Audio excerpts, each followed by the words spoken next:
You're talking like you think you're royalty.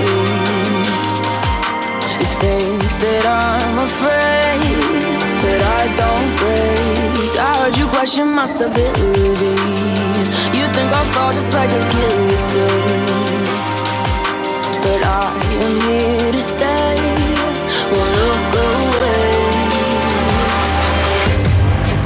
The storm is coming, so you better start running. No, you can't control, feel it in my bones. I'm coming for the, coming for the.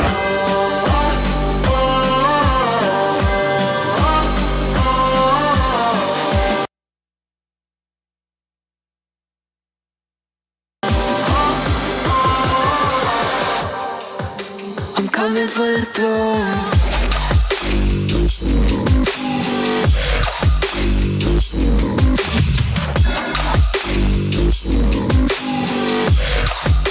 I'm coming for the throne.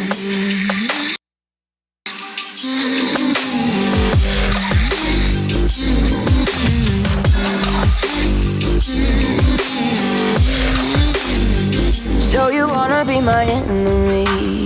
You should've known I'd never kiss the rain. Ice runs in my veins, won't play it safe. I don't belong with your nobility. Who died and made you king of anything? You think that I'm insane? It's your mistake.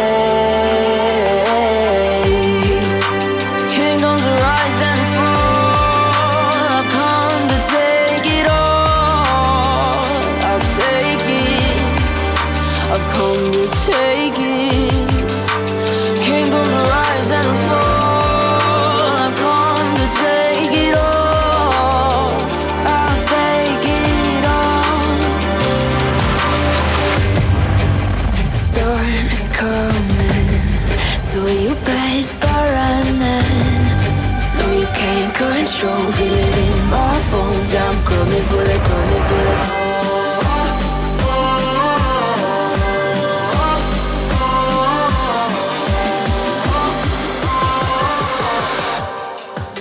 I'm coming for the throne.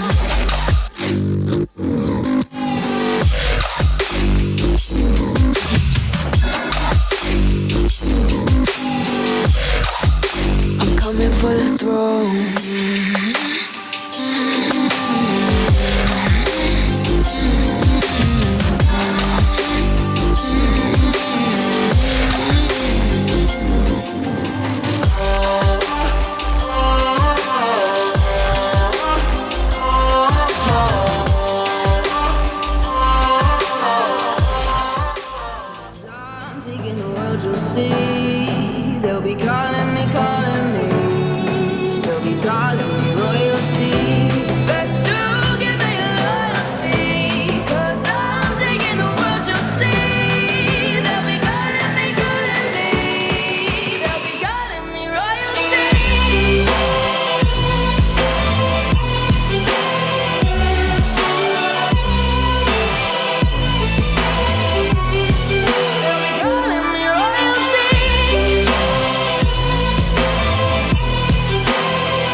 Let me say what I gotta say. Whether you're a reporter, a YouTuber, a pundit, or whatever you are, if you're out there moaning over the last year, 2 years, 20 years, about Daniel Levy, about the players that we have at this club, and then you want to cry and moan about what Antonio Conte said today, you're a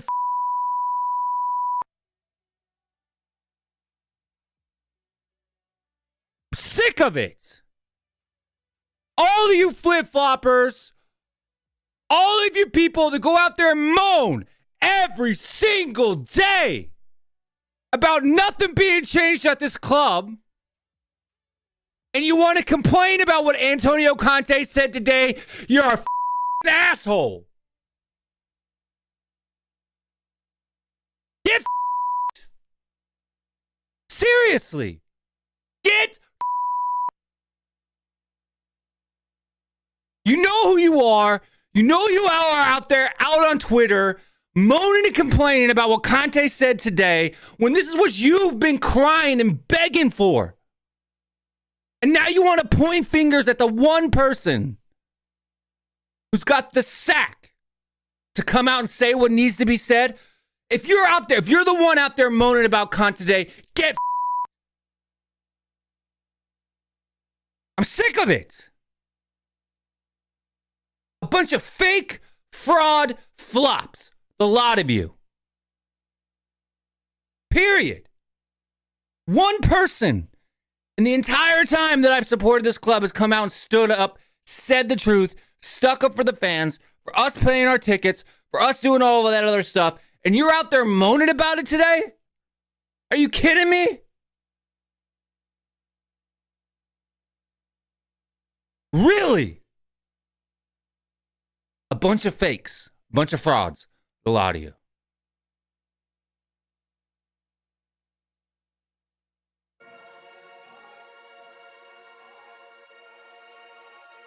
Sick of it, man.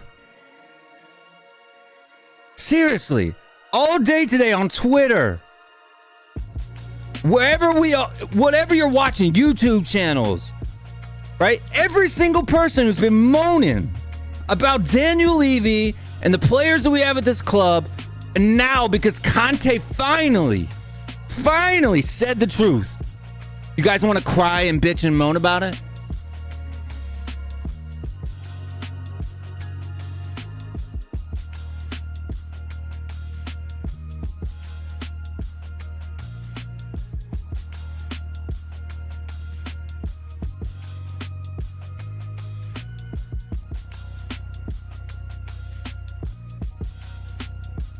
A lot. I'm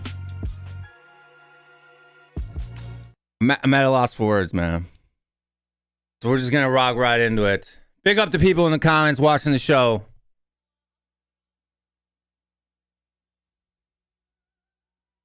One guy I know who's coming on right now. Definitely ain't having it. Definitely ain't gonna be on all of these fools.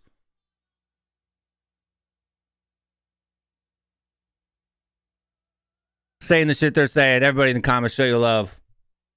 Teachers came. How are you, brother? I'm pissed, bro. No, can I just say mad respect to you? I hope you and your family are doing well. I hope you had a nice road trip. But can I just say, man, that intro, it's money. 10 out of 10. You killed it. You're right, well, there's nothing more to say. I mean, seriously, then, how do we go through this? Like, how can all of these people come on these shows, these streams, right? It's like it's taking every ounce of self-control I have right now to not just go down a list of names. No. I'm gonna start. You can kick me all after. I don't care, bro. But when you have idiots like Birchie going on this first corner, calling you guys, I want Conte to walk, and criticize the club. He did that. Now you call him a rat. It's sick, man. It's absolutely sick. But then we have Chris Callen saying Conte out for what he said is unacceptable. You have what's it called? You have Tap and Toe saying Conte out because he doesn't take any criticism. It doesn't. Nah, man. Like we got this clown right here. Like this is what I'm talking about, right? Which this one? guy, right? Matteo Bengozzi. Anyone who's enjoying that Conte is belittling the club must have a humiliation king. Are you serious, bro? Are you serious? This is the kind of thing that this club needs if it wants to win. What did he say that wasn't true? Why? What? We deserve to be belittled. No, but wait. Can I ask him a question? Because I know you're pretty annoyed. Matteo, tell me one thing that he said that he's not. That he said that's unacceptable. Just one thing. What did he say that you don't agree with? He never said. He never mentioned names. He just told us the situation that we already knew, and he just said that players do not fight for the badge. So what else do you say that's unacceptable? Tell me one thing. Players are selfish. Players they don't care. Players they don't like the stress. Players don't really care about the money. He even criticized himself, saying, "I get a paycheck and I'm doing a bad job." He even said it. Look, who do you think you are? If you're a fan right now and you are saying Conte was in the wrong for doing what he said, for saying what he said, who the fuck do you think you are? Well, can I read you just one thing that I'm not gonna mention his name because I already said his name, so I'm not gonna get you in trouble, of course. But when you call piss off you rats, you're still getting paid by his club. If this is how the bad walk your way, no one wants you here for a payday. Who says that to your coach? Somebody that doesn't have any minerals. Look, minerals. Look, man. Yes. Brown envelopes, wrong ends. They are the problem right along with Enoch. I'm saying it right now. Right?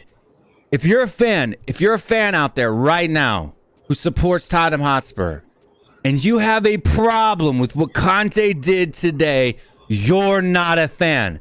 A plastic, fake, paper fan, right, who doesn't care about actually achieving anything and winning anything. You're a fake. You're a fraud. You're a loser. But well, imagine what you just said now. We have to remind those fans, those brown envelopes, that the aim of this sport is to win trophies. Now it's to be a stable club. Have you ever heard that from American teams in your life? Have you ever heard anyone in the US say, "Only want to see my team play good football, good this, good that"? Have you ever heard that? No. And the sport, was it invented in the US? No, it was invented in the UK. They don't even know the basics. Dude, look, man, I don't. They wouldn't have me on the stream, Batter. They wouldn't have me on a stream. Because I'd say things they don't want to hear. No. Right? They bring a youngster in Dan, but when you have one guy like on my left in Will Stewart, you will never bring him. Why was he wrong, Deck? Why was he wrong? It's ridiculous. Why was he wrong, Deck? It's not a fact. No, Deck, I'm gonna be polite with you. Maybe one thing that he was wrong, just say in the comments and we can talk about it. But if you want to just say he was wrong and you don't give us any comments, then I'm sorry, but you have to be blocked.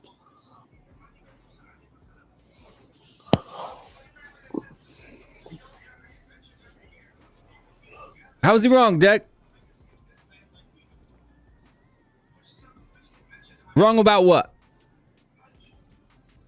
Bro, honestly, did you have any issues with his comments? Did you have any issues? I was clapping the whole time, singing yes. Okay, so Finally. okay, so why do people have an issue with it if you don't have an issue? I don't get Because the they're emotion. plastic fans, Dietrich. That's why. They don't care about having an attitude of expecting quality week in and week out. Right? They're perfectly content sitting 7th, 8th, 6th, 5th, 4th. Yeah. Turn your TV off, Dietrich. Oh, sorry, boss. But that's what I'm saying, man. Like, it's just absolute dog trash, right? Dog trash. Let's start bringing in some other guys in the back. We got the Cookie Crusher. Welcome to the stream. Your thoughts? Hey, Will. Hey, Detroit's man. Spurs, eh? There's always something to talk about. Yeah, my thoughts on, just briefly on the whole situation is everything Conte said is the truth, right? But I have to be honest, I kind of disagree with you, Will, on the shaming of other fans just because they have a different outlook. I wouldn't say other fans are fake or plastic. I just say they're unambitious, which I think is okay. You know, Isn't it's that the okay definition to, of fake? Isn't the point of being a fan to want your club to be successful? So if you don't do that, is that not fake?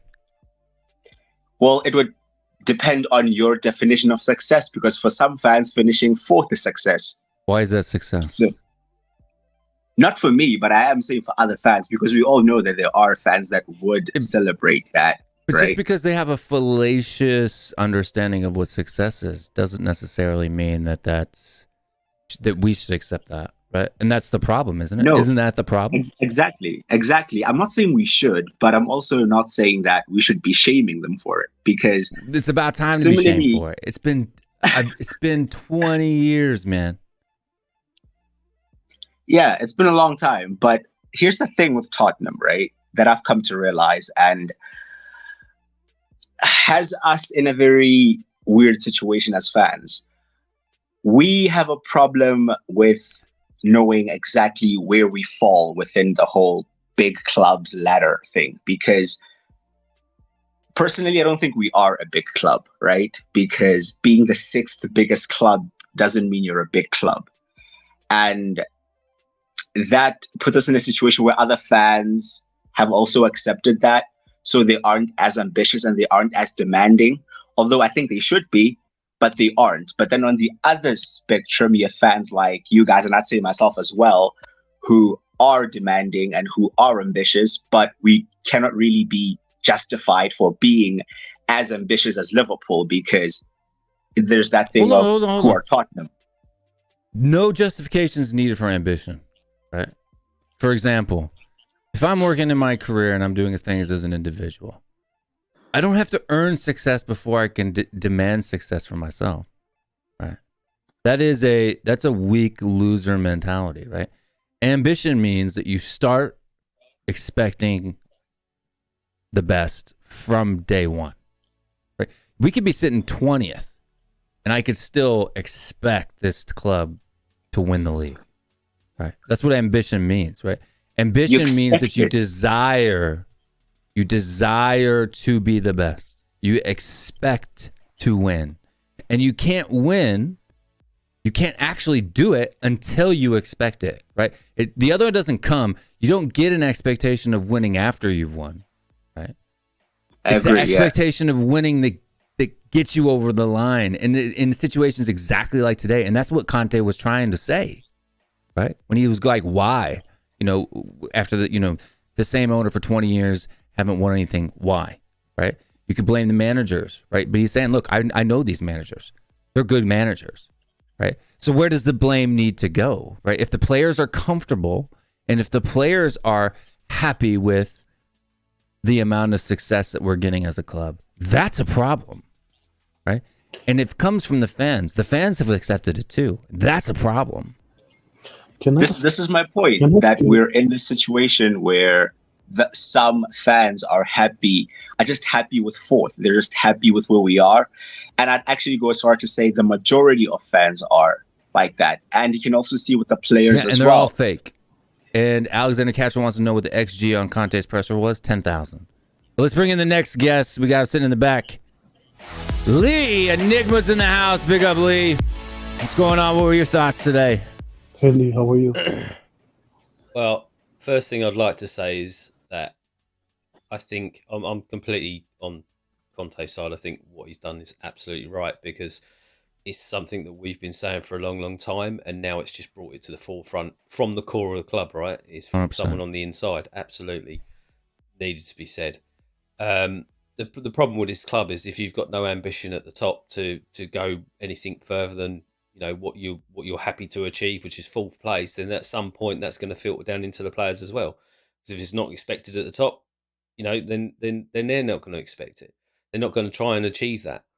I honestly think that Daniel Levy appointing Conte was the worst thing that he's ever done, because he shot himself in the foot. Because we know what Conte's like; he's got a reputation for this kind of thing in the past, and that's where we are now. And he's done it. And finally, someone's come out and said exactly what the issues are with this club, and now everyone needs to wake up and realise that what's been said is the truth, and that is where it's coming. It's got to start. The change has got to start at the top. Biggest problem, and there's something else I'd like to say as well. Every fan out there that sits there and goes, "Oh no, I want Conte in. I want Conte out. Or I want this manager in. I want this manager out. Oh no, this guy would be great. Or this guy would be." It doesn't matter. It's now quite clear. It doesn't matter who it is. You can bring Santa Claus in tomorrow. It's the problem is in the boardroom, and it always has been. Right. And that's what bothers me, Lee. That's what bothers me, is that you have these people, right, who have moaned about Daniel Levy for the past 2 years. They're Levy out. They're this, that, and the other thing, right? And they've moaned about the players, right? This player's, shit. This player's shit. This player's shit. That player's shit. And then Conte comes out and finally publicly says what we've all wanted him to say since he took the job. And then they're shitting on him for saying it. It's like, it blows my mind. This is the issue, isn't it? It's find the target and just hit the target, and that's what people are doing. But that's fake for me. That's fake. That's not real. Like, if you wanted Levy out, if you thought the players weren't good enough, this is what you should want Conte to say. If you've got minerals, you know what I mean? Yeah. And he has, and this is the thing. You can see that the only person. I know there's people, and I do agree that over the last couple of games he might have made mistakes in terms of how he handled the match or something like that. But 1 or 2 mistakes over 18 months is not really a benchmark to say that he's been an absolute crap manager, because I don't think he has. I've been on a couple of fan shows on this channel over the last couple of weeks, and I've stuck to my guns. As a manager, he's a fantastic manager as long as you give him the tools. It's quite obvious that the boardroom don't want to give any manager the tools that they need to actually succeed. They just want to get things over the line. I purely believe that the target has always been top 4 just because it brings in revenue from the Champions League, and that's all they're interested in. Otherwise, best case scenario for me is that we don't get top 4 this season, and I think we need a season off of everything else and concentrate domestically at home. Whether it's a cup or, doing well in the league or whatever. But the problem is that even though it's a great outlook, or some people might agree with me, unless the person that comes in is running next year is going to get, sat down with the club and say, this is what we want to achieve. We're going to spend money. We're going to buy the right players. We're not going to... we're not going to go after people that are unachievable, because that's just ridiculous. Half the people that want to, we get in the media that we're going after and stuff like that are just unachievable, right? That's got to stop. It's just absolutely ridiculous. We just need to find talented players from scouted around the clubs around Europe and England and stuff like that, and put a squad, not a team that's got two, great players in it or a load of mediocre players, a good squad, and just have a season off and just say, look, let's just try and achieve as much as we can. Let's go for a cup or something like that, and just, work from there. But, you've got to get the board on side, and that's the one, that's the thing that isn't happening, unfortunately. Yeah. I hear you, but let's bring in a guy who's definitely not lacking any minerals. I don't know what to say, buddy. Brown envelopes, wrongins, you tell me what's going on. Minerals FC.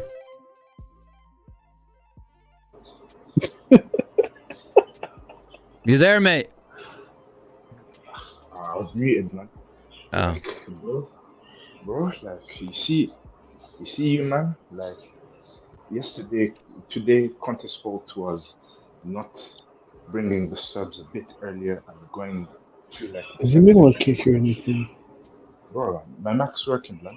Like what I'm saying is, like Conte went too defensive and surrendered possession to Southampton, and because your defense is bad, that's why you conceded those 2 goals.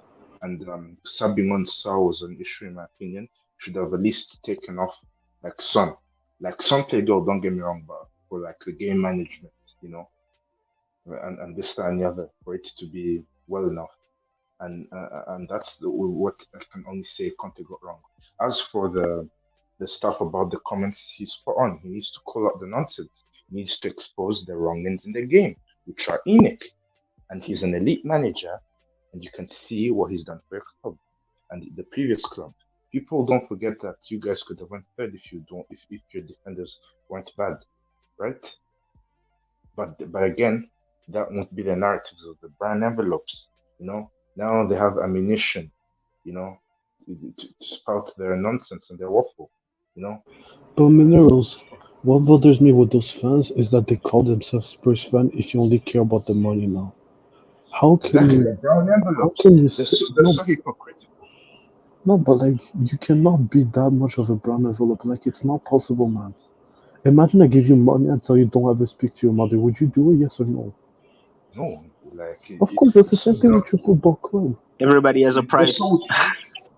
No, but look at this clown right here, right? People like Will, who knew nothing about football, have infested the club and have lowered the standards. You're talking about me lowering standards when I am the one wanting standards. Like, serious. Come on the show, have an argument, right? And I'm not going to block you, right? Because I'm wearing sunglasses inside.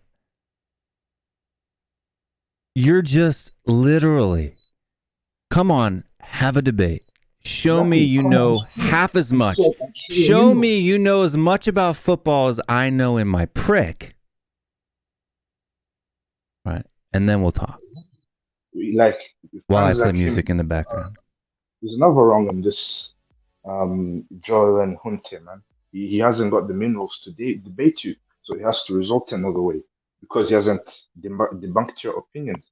He's another one that's in the woods. You just mudded him. That's what you done. Yeah, but these guys are silly. But we got to bring in the next one. Somehow my music keeps getting shifted around in different in the wrong areas. I can't control the volume. But the next guest, been streaming all day.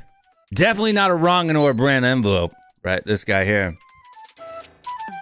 You know him, you love him, the Pied Piper himself from Tottenham away.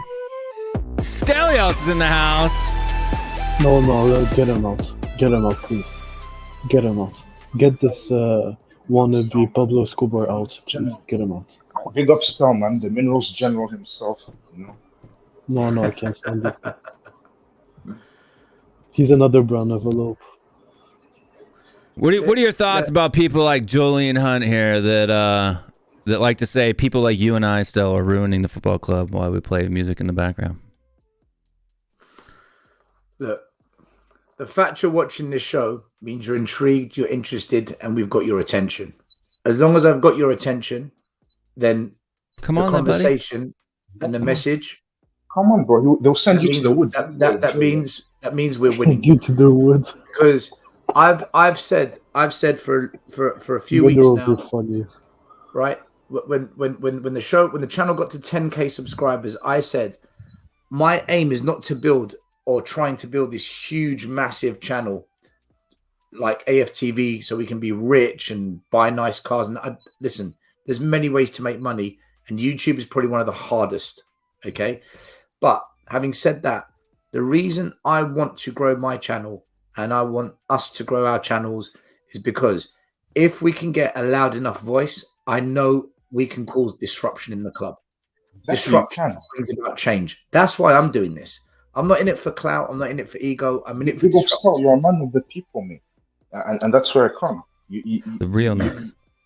I'm a man of people that feel the same way, Minerals, right? Like, listen, if you're Conte out or Levy in, I respect you. I don't have an issue with your opinion. When I get my back up against the wall is when my views and opinions get slammed by them. When I hear people with other channels saying Conte's the problem, he's got to go, then when you say to them, but how many more managers are you going to blame? How many more times are we going to go through this stupid process? I think most people have kind of covered that tonight. Their response is, no, but I do want Levy out. I do want change. But you don't talk on it. You don't act on it. You don't do nothing about it. You're flip-flopping. You're sitting on the fence. You're just saying it for traction, attention, and to stay relevant. See, my rant wasn't even at Levy Inners, right? Because I know that's what I'm saying. What they want. Exactly. My rant wasn't at the guys who are Levy in. My rant is at the guys who are Levy out. Right? Wishy-washy. Who are Conte out, Levy out, Conte in, Levy out, and are moaning about what he said today, right? Those are the hypocrites. Because we've all been on shows. Stell, you know, you've been on the same shows with me where they wanted, they begged, they desired for him to say exactly what he said today. And then when he does, they throw him under the bus. Why? I've been given screenshots of some people that went on Twitter today, absolutely quoting Conte for those comments, and I've just responded to them politely saying, "Come on in, Bellend." What you said, Will, I said, you're the same fans that demanded change, that called out the owners, and finally, a man, the only manager who's had the backbone to do it. Mourinho said, same players, different manager. Poch said, don't call me manager, call me coach. This guy said 20 years, no trophy with these owners. Why? Owners, not club, owners. He called them out. And then he dug out the players for the culture that they operate in. He then called out the transfers. Listen, he's gone. If the club keep him, they're committing suicide. Harry. Suicide, mate. But if he's gone, this is just the beginning. You wait and see what Conte says next. I've been wanting a manager to do this because which direction this goes in, whether it's Conte stays the end of the season, new manager, it's going to get more toxic. And the amount of pressure that is now going to pile onto the situation going forward, it's going to start breaking. It has to. So for me, Conte, this is the best thing you could have ever done for us, my man. Absolutely take a grenade to it, call them out for what they are. And for any fans that support the owners and a change of ownership, change of direction, demand that their behavior changes, you've got to applaud this. If you're Conte, if you're Levy in, Enoch in, then I don't blame you for being upset. But so many of you that have gone online tonight being upset, you're not that. And for me, you're the biggest hypocrites in our fan base. You're part of the problem. And fake fans. That's what I'm saying. Fake. Yeah, wishy-washy. That's it needs to be called out. It can't. It's not right. It's not right. Fake like an 8-inch dildo. Fake. Listen, exactly. I'm not being nasty or horrible about it. I'm being nasty. Well, listen, you can say any way you want, right? Everyone's allowed. But for me, I'm saying it for what it is. Tonight, like, we did a watch along. My God, anyone with a football brain that blames the draw on Conte, I broke down every goal that went wrong. There is no way today, if Toby, Vertonghen, and Wanyama were the defensive mid and two centre-backs today, There's no fucking way we're losing that game. But Never in a come on, but million come on, years. still. Because But come the on, errors, still. the errors I saw You can't defensively surrender and centre back possession. today, it was shocking. It was shocking, the errors I saw today. And that you can't blame that on Conte, man. Like, you can't. But Still, look, I opinions. know Conte's elite, but you have to call him out for this, though. You can't surrender possession to Southampton, can you? You know? And also, your defense is not that good. Why just not keeping the same rhythm? Because you're exposing your defenders by doing that, making late substitutions. Minerals. When we went more attacking and the defense pushed up, that's how Southampton got their first goal, because there's no recovery in the defense. There's no pace, and they exposed it with the first goal. So you can't go to attacking. If you sit a bit deep, you put pressure on the defenders. But there's no excuse for Dyer to go walkabouts, leave the man he's marking. The cross comes into the play he's marking. He gets a tap in while Eric Dyer's on the goal line, holding hands with Romero. Are you kidding me? That is shocking. The final goal was bad luck. That VAR decision was shambolic, but that happens, right? Everyone's going to get a bad one. But to blame that on Conte, or the tactics, like even like what tactics? You tell me what tactics could be employed in a game of football that should cause our starting lineup against Sheffield United to get knocked out. What tactics can cause that failure? Well, people just think, this is what pisses me off though, Stel. This is what people pisses me off so hard, Stel. Is when people talk out of their ass. Like tactics are some magical thing that automatically just causes teams that are really good to play really bad. It's not. It's all on the player's mentality. Because the players go into the pitch, not the manager. Exactly. Minerals, in the last week, Liverpool have lost to Bournemouth.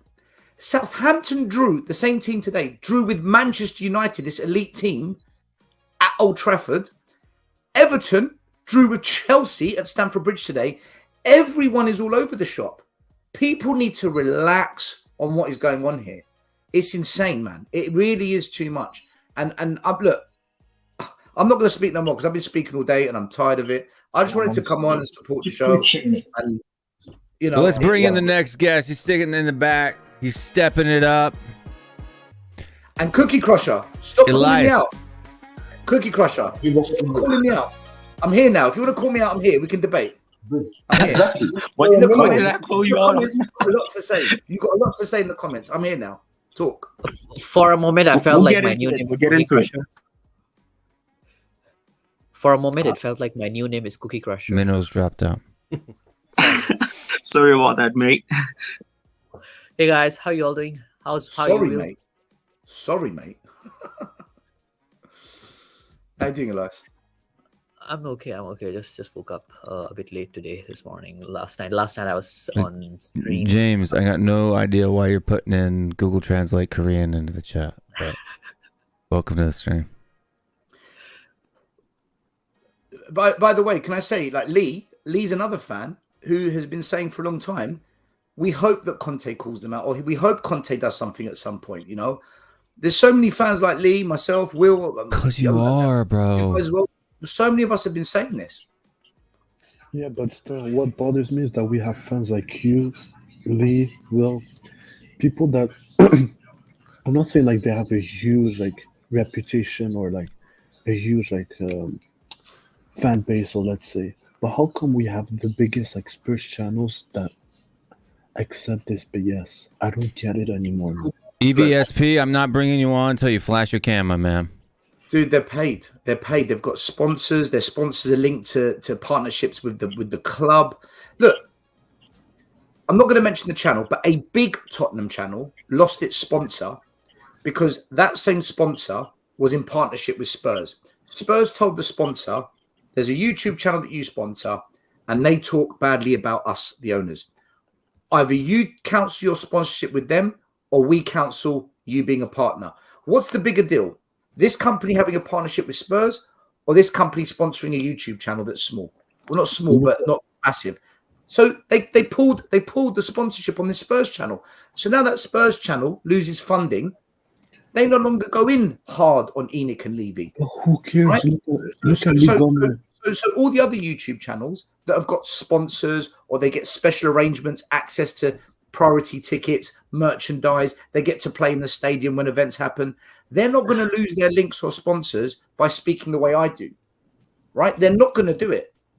So we are sponsor free and poor here on Tottenham Away.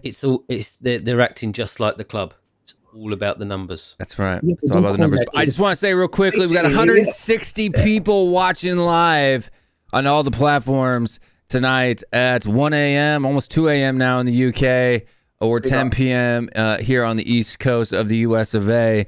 Make sure you hit that like and subscribe button. Hit the thumbs up if you think Daniel Levy's a wanker, or hit the thumbs up button if you think I'm a wanker. And we'll continue on with the show. We do got one guest in the back. It's been a while since he's been on the show. Who is it? But we got him here. From the US of A, Jason is in the house. Jason Reed, what's up, my man? Hi, Will. What's going on? Hi, fellas. The dreads are gone. Cut the dreads, but I'm here. That's all right. Got the gray coming. You're looking like Mari now. Yeah, no, I got the gray. Fellas. Jason, yes. Jason, yes. turn the music off because we're going to get a copyright strike. Let me turn that down. So yeah, sorry, bro. YouTube is so strict. Like you can't do anything without getting in trouble. Unless you're me, because I get away with everything. First of all, I just want to say that was a brilliant, excellent press conference. It was needed. I mean, I was sat there with my jaw dropped open. I said, wow, he went there. And I believe it's been coming. I believe it's been coming. I don't personally feel that he's been happy with the signings. Some of the signings, I do believe that when he says certain folks are club signings, they're club signings. They're not his players. They're just not his players. Especially when you look at Dan Juma, Spence, you can just go down the line. They never got a center back, so the defense has never been addressed. And once again, it's reared its ugly head again this season. You know, I don't know. If he makes it through the international break, I'll be shocked. But what I've noticed is that whenever this team is the favorites to win, or we're put in the position to win, we're the favorite to win a game, they're very passive. They were passive against Sheffield United. They were passive today. They started off passive, to be honest with you. So, you know, I was kind of shocked that we were up, you know, at halftime. And then as soon as the whistle blew, it was 1-1. Like they just completely, they didn't come out the locker room. They were just down, and it was 1-1, just beaten easily. And and then Southampton were all over us the whole second half. I mean, I was shocked that we even got 2 more goals, but I don't know. Whenever we're the favorites, man, we just we don't turn up. They just don't turn up, and I don't know where it comes from. I don't know. But, you know, it's the culture. It's the culture of the club. You know, it's like I'm seeing people saying that they live up to the term Spursy for a reason. It's the culture of the club, and it's been like that for 20 plus years. Can I ask a question? Hold on, before you ask the question, Jason, you do me a favor, go into your audio settings and see if you have your mic selected, because it sounds like it's just grabbing it from the room. So you may not have the headset selected as the audio source. Because there's no way there should be that much background noise with that type of a mic, right? So. Yeah, I know. Hold on. There we go. Is that better? That's a lot better. Okay, there we go. I turned off the echo cancellation there. No, like double check. I can still hear the echo cancellation, but I mean, it's actually gotten a little bit worse. Can you check to see if the mic is selected? Yeah. You go to audio settings, and then it shows your mic source and all that stuff. I got it. Just while he's sorting that out as well. Yeah, let me mute for a second. What Conte's come out and said is no, you know, and no company, especially in the UK, will accept that from any employee. Yeah. You know, if I came out tomorrow and put a post on Facebook about, you know, one of the biggest companies in the world that I work for, I wouldn't even bother turning up Monday morning. It's as simple as that. You can't bow for a company and get away from it. Yeah. So Jalon, right? Is that bad? Yeah, way better, dude. Like way better. I got it. Different mic selected, wasn't it? Mm-hmm. So my camera mic. Yeah. I've been debating people like him for years. Okay, I literally just went on a rant about the elite the aim of elite sport was winning the league, right? Actually winning something. Who are you arguing against? Like, you're not arguing against Will Stewart. When has Will Stewart ever said, right, that the aim was to get top 4? Like, seriously, you need to actually, like, if you're gonna come at me in the comments, at least come at me with the things I've actually said, right? Not things that the people I literally just yelled at in the first 10 minutes of the show say. Because I was literally denouncing the type of people that you're referring, right? It's seriously. You don't hire Jose Mourinho and Antonio Conte just to get top 4. Yeah. And you don't back Antonio Conte, and you don't back Jose like I did, and you don't back Pochettino like I did if what you want to get is top 4. Jason, I'm a bit disappointed in you, brother.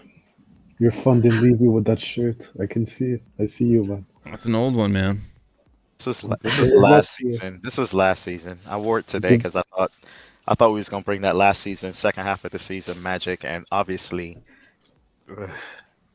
oh my days, it was terrible. The second half was, I couldn't believe it, and that BS penalty aside, we didn't deserve. I mean, it just looked like we were going to give up that goal. Didn't it not just look like we were going to concede that goal? Southampton, I mean, Fraser Foster's kind of kept us in it, but it just looked like we were going to concede that goal, that third goal. It just, no way, shape, or form did we look like we were going to be secure and walk away with the 3 points, and I did that. And you shouldn't feel like that to the team that's dead last in the league. You shouldn't feel like that. And if nothing changes, what do you expect is going to happen when we got to go to Goodison Park in 2 weeks?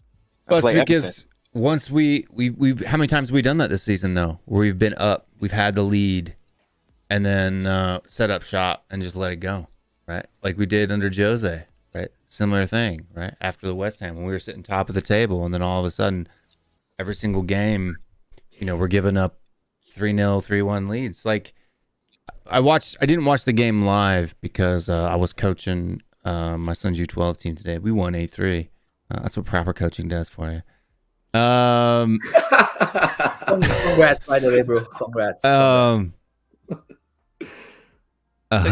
Will, quick question for the people that watched the match today, because I watched it. I just didn't watch it live. Yeah, so I watched it live. I saw that obviously we went 1-0 up, and then I saw that Davis had to come off because he was injured, and hamstring. Perisic in there, and it looked like to me that the good old Perisic down the left, can't defend, doing a left wing back kind of role, led to the first goal, because it looked like a massive gaping hole was left open. It did. He switched off. He totally switched. Between him and Longley, they just switched off. It was one ball right down the middle, right down that side, and then everything was like a domino effect. And of all people, Theo Walcott, really? Had to be an ex-Arsenal player, didn't it? Jesus, oh my days! It was just that for me. The second goal for me was a real moment where I just put my head in my hands and said, this whole back four is not the whole back four, but the back four really needs to be done. Watching Theo Walcott standing on the even closer to the goal than the penalty spot in acres of space with absolutely no one around him was just complete schoolboy football. It was absolutely atrocious. And that done it for me. I was like, that's it. Something's going to happen after this. And that happened 45 seconds after the restart. 45 seconds. It's like they just forgot that. We are seriously missing.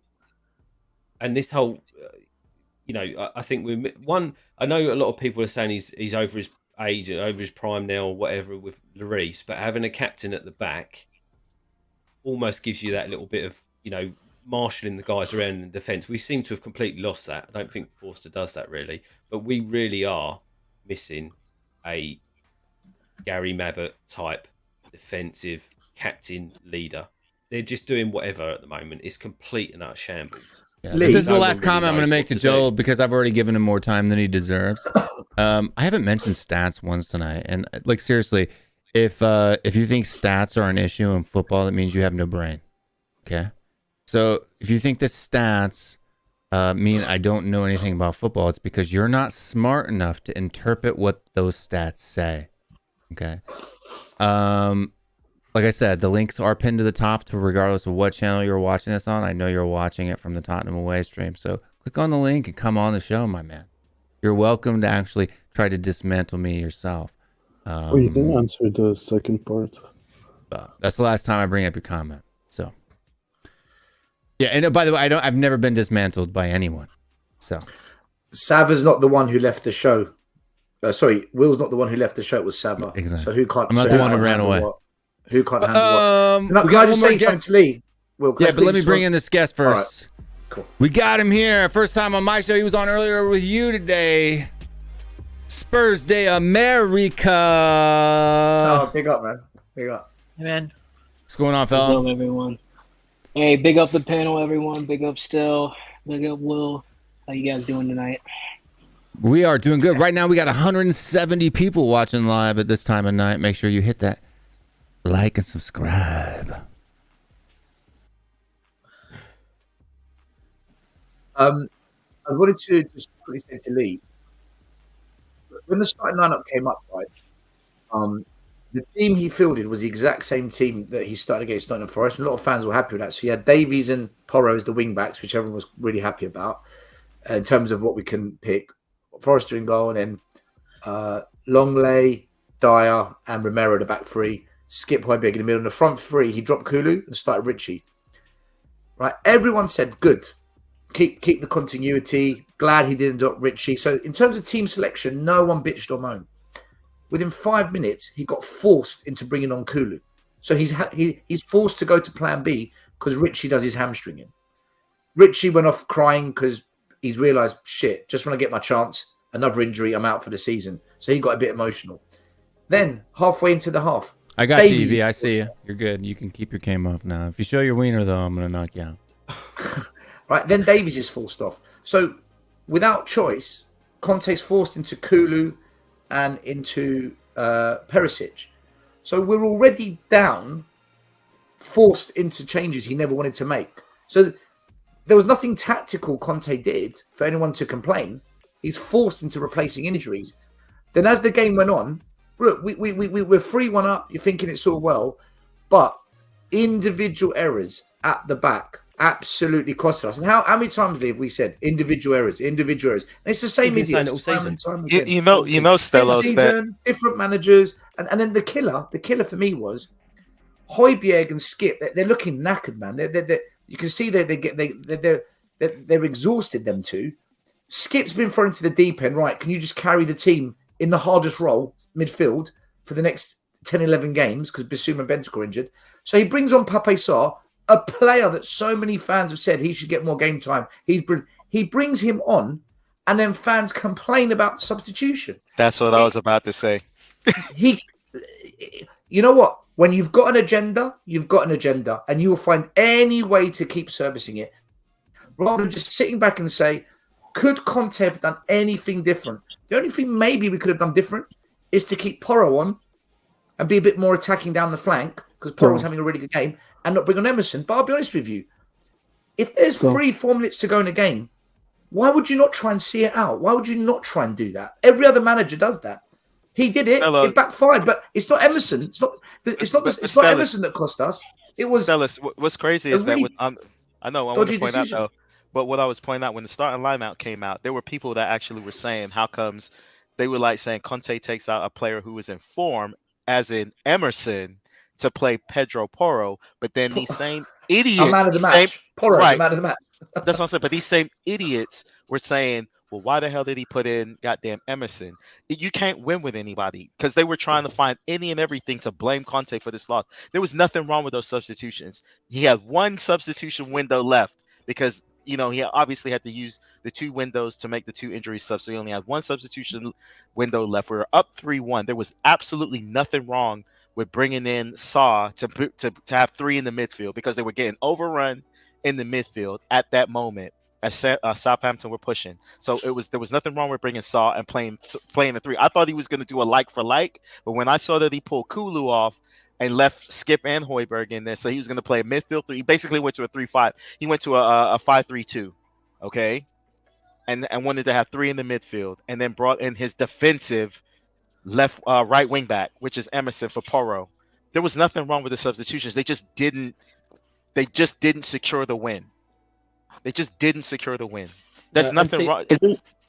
Jason, the only thing I would have done different. I got a bunch of guests in the back that I need to bring on. So I have to interrupt you guys. First time on the show. I haven't seen his name before, so that's why I was a little bit skeptical based on the kind of the meme for the no cam thing. But he's here. He's got a camera on and he's wearing pants. EVSP, what's going on, my man? Hey, what's good, man? How you doing? Yeah, I'm pretty new to the whole essentially like being like an internet fan, I guess. So yeah, I'm pretty new around here, but performance was just dismal. Nothing much more than that, to be honest. And I do agree with what Conte said. I mean, he had to call out the board and everyone. I think it was necessary, but sadly, he's going to be sacked. So yeah. But I've got some people that I keep getting messages saying that we got people trying to jump into the show. If you're sitting in the back, I'm sorry. Well, listen, I'll jump. Listen, I've been streaming all day. I'll jump out in the back, bring someone else in. Yeah, I got a bunch of people sitting in the back. I'll jump out. If people leave later on, I'll come back in. Right? I'll jump out. Me too. I'll jump out. Me too. I'll jump out. All right, fellas. Bye, fellas. Stella, you're amazing, bro. Stella, you're amazing, bro. So as we'll see you guys in a little bit. Will, you need to dump me. I can't check out. You can't check out. All right, let me kick you. Bye. See ya. So I'm just gonna add these people in because they've been sitting in the back for a while. So boom, boom, and boom. Whoops, wrong button. We have one more. Mari, where'd you go? But we got a super chat here. You can super chat. By the way, we got Gogo Nim here, the empress of the Tottenham Hotspur YouTube community. Will Nim and Panel Chuego, which you're the best. Thank you. You are the best. She translates for herself there. 우리 Kante 감독 힘내세요. Be strong, Kante. 항상 응원하고 믿습니다. 이제 clear mind and come together 바랍니다. I love you. So 항상 응원하고 믿습니다 means that we trust in you. We always believe in you. So big up Goguma for the super chat. If anybody else, that's how you can guarantee to have your comment read out on stream. All that good stuff. Oh, also too, Tottenham Away. Let me see if it's live yet. I think there's memberships now over on Tottenham Away. It's set up right now. It's just kind of the basic thing here. But eventually there'll be more things, different emojis and stuff like that. But memberships, I do believe, are live. They sit at $3.99. Pound $3.99. How do you say that anyway? £9. Yeah. How do you say $3.99 in pounds? How do English people say it? Kyle, how do you say it? £9. Say what? How do you say $3.99 pounds? £3.99. There you go. £3.99. I never know where the pound goes because we say dollars at the end, right? £3.99. £3.99. There you go. £3.99. We'll get you in there. We'll have different perks and stuff like that. I just say Will £3.99. I'm not British, dude. I don't know why I'm supposed to. I'm not. I don't say. I don't. I just say dollars. We say $3.99. So expensive. Huh? It's less than a cup of coffee, my friend. Less than a cup of coffee. Bro, I don't see it up though. Is it up in certain territories? Let me see. If it's not up right now, it should be up very shortly. Let's see. It is approved. It should be there. The level is away fan. You can't do it on your phone, but you can look. There's a little join button down there. You should be able to join the stream. And no, Sav is getting hate because he says dumb crap. Guys, can you hear me? We can. Okay. We can. We can hear you, Eugene. I'm in a short drive now, so I'm gonna go on my rant, right? I did the watch along. It sounds like you're in some traffic there, Eugene. Yeah, I'm driving again, right? Where are you? So it'll be a short drive. What I'm gonna say is this is very simple, right? I did the watch along with Stel yesterday. I just couldn't do the post show thing, right? It was so shitty. But one thing I was actually waiting for was to see what Conte was coming out to say, right? And I went to sleep because it was about 1 a.m. my time. I didn't wait for the press conference. Then when I woke up this morning and I saw what Conte said, bravo to him. I've been waiting for this for so long, right? Since the Burnley game, right? I've been saying Conte to walk because he can't take this shit no more, right? Because he has been gagged, right? And today, you can see it in his face and in his voice, he is bloody frustrated, right? With the club, with the players, with the owners, right? And with the fans, right? So, but at least today, this is the first time he's throwing the players under the bus. He's been bloody protecting the players all this while. Until today, he couldn't take it no more. I did the watch along. I keep telling you guys, we're going to concede again. We're going to concede again, right? It doesn't matter we're 3-1 up. I had this feeling we'll concede again the way we've been playing, right? And Elias knows this. There's a narrative behind all this shit, right? Don't say it now, bro. You're going to get a call. There's a bloody narrative behind all this shit, and we always concede goals in the last minute of games, right? That's the big narrative there. So it's pissing me off, right? Brown envelopes, right? Brown envelopes to everyone in the club. It looks like you got some brown stuff on your ceiling there, man. Yeah. My wife spilled some coconut water in the car. How do you spill coconut water up, bro? She was throwing at Eugene. You're driving, scared her so bad. She's like, ah! It threw it straight up to the ceiling. That's on your side. She hung the coconut water in the car door, and when she closed the car door, right? Guess what happens? By the way, why is your coconut water brown? I'm just curious. Well, it's just probably just a sugar stain, most likely. Sugar will attract. It's having a lot of fun in that car, huh? Year, so it's the brown stain up there. We are having more fun. Something else, right? It's just weird that it's on the ceiling, though, right? Like, yeah, it is. Guys, it's not coconut water. If you subscribe to Persuasion TV, I'll tell you what happened tomorrow. There you go. Everybody subscribe to Persuasion TV to find out why he's got brown stains on the ceiling of his car. It's not explosive diarrhea. It's apparently coconut water. So we'll expose the secret tomorrow on Persuasion TV, 2 p.m. UK time, right? But guys, to tell the truth, right? I'm not tan, bro. Conte go on his rant. He went on a rant, Conte had his rant, right? But since the Burnley game, he's been gagged. I've been saying it, he's been gagged, right? Since the Burnley game, I've been saying Conte walk because he ain't getting the shit he wants. Simple as that. And we keep blaming him for what? I don't understand, right?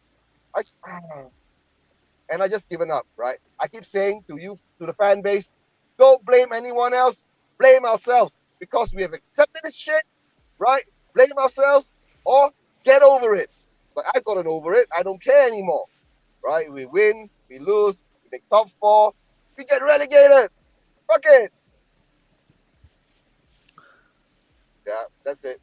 I think we've gotten off on the Conte stuff for a while. I mean, if anybody wants to keep talking about it, bring it up. I mean, they can, but I'm not bringing that up. I don't really like him. There you go. But it's talking about the game though. First half, I didn't think it was bad. I didn't think it was good. It's kind of another first half performance for us. Any thoughts on the first half and stuff like that? It was meh. It was meh. Porro had a couple chances, half chances. What a pass from Son though in the first. The pass from Son though was amazing. Got him in space and then he absolutely top bins it. So I mean that was a good way to go into the half. I mean, it just seemed like it was a very even game, which You know, I guess you should be used to us being so in the first half. It's been like that the entire season. What's so funny is that we've been saying, like, thinking that it was going to get better, but the truth of the matter is this is our level. This is how we play. But this is the thing, right? You can come on the show, mate. Southampton are in the fight of their lives, right? We should be playing this game like a cup final because we know they're going to come at us with absolutely everything, and therefore we need to step up our game, and that's what we're doing. The players seem to go into the mindset as usual of, you know, oh, we'll go at a medium pace, we'll run through it, we'll see how it goes. No, we need to start attacking teams from the start and just get it done and dusted. We just don't. We're not. We just think we can see a game out. And They played the game the same. They started the game the same way they started against Sheffield United in the FA Cup tie. It just kind of just was like, let them have the ball, sit back.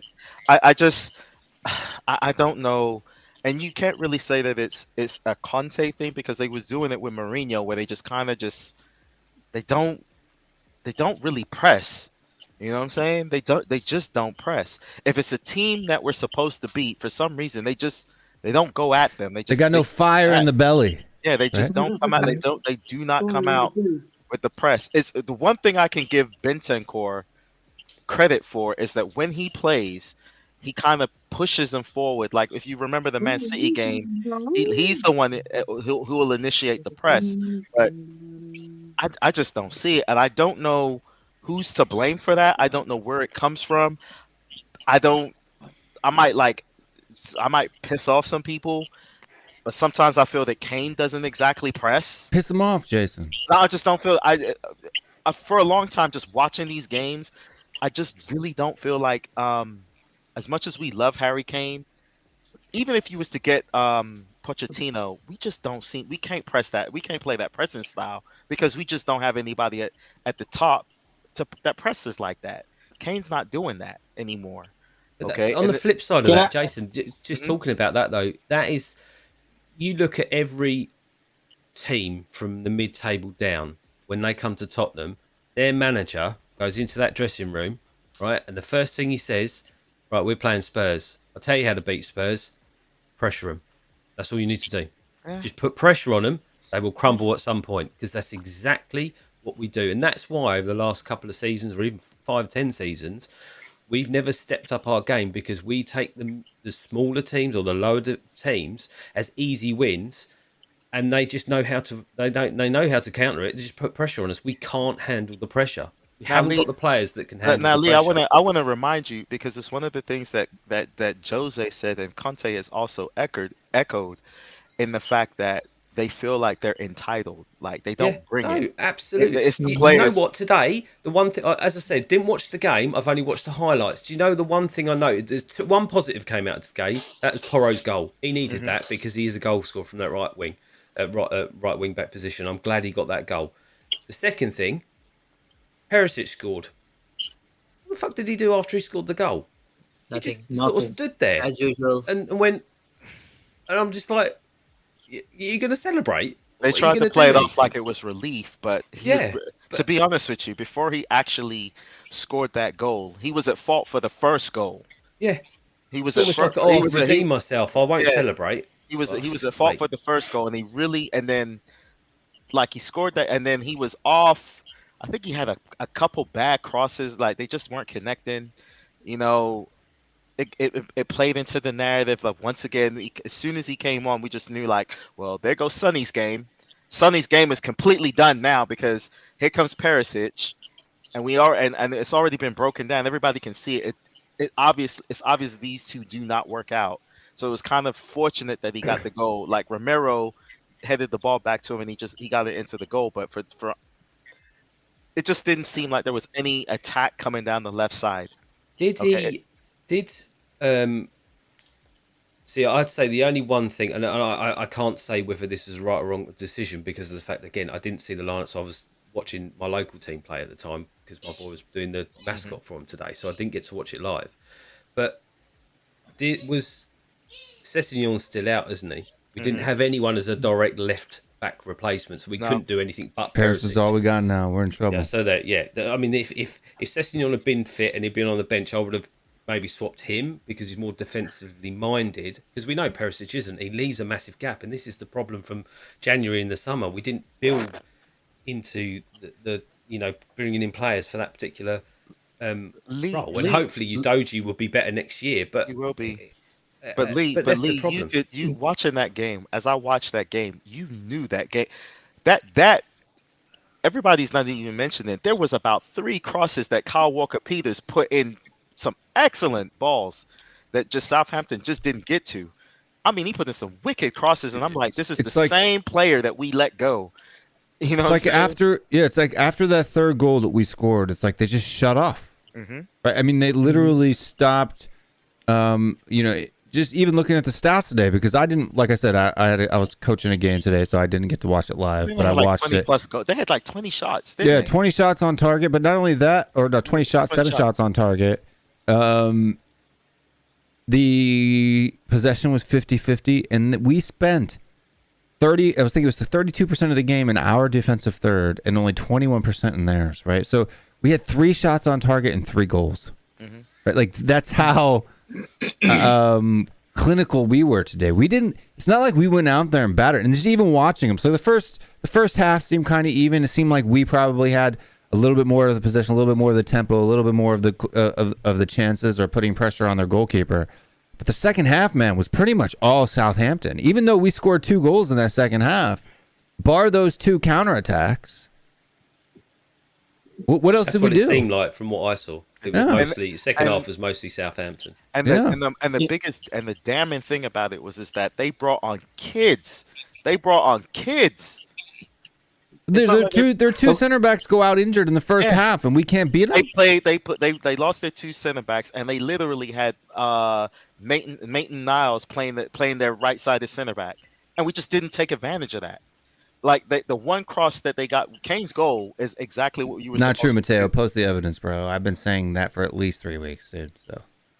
Yeah, 3 weeks ago we did a show on that, and we said that particularly.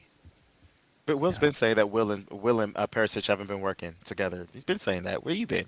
You late? Nah, there's just people out there like to troll. This guy is just a troll, probably. Been saying. I think it was typical. To me, it sounded like it was typical Tottenham. 3-1 up. We're playing Southampton, bottom of the league. You remember West Ham last season? Remember the West Ham game? Or West Ham under Jose 2 seasons ago? Yeah, 3 same seasons thing. Ago. Yeah, it was the same thing. But that goes to show though that's a mindset stuff with the players, right? You know, yeah, different managers, same result. And then what makes it worse is that even after they tied that game, we still had a chance to win that flipping game at the end, and Longley just unmarked bottled that freaking header right at the end. Last touch of the game.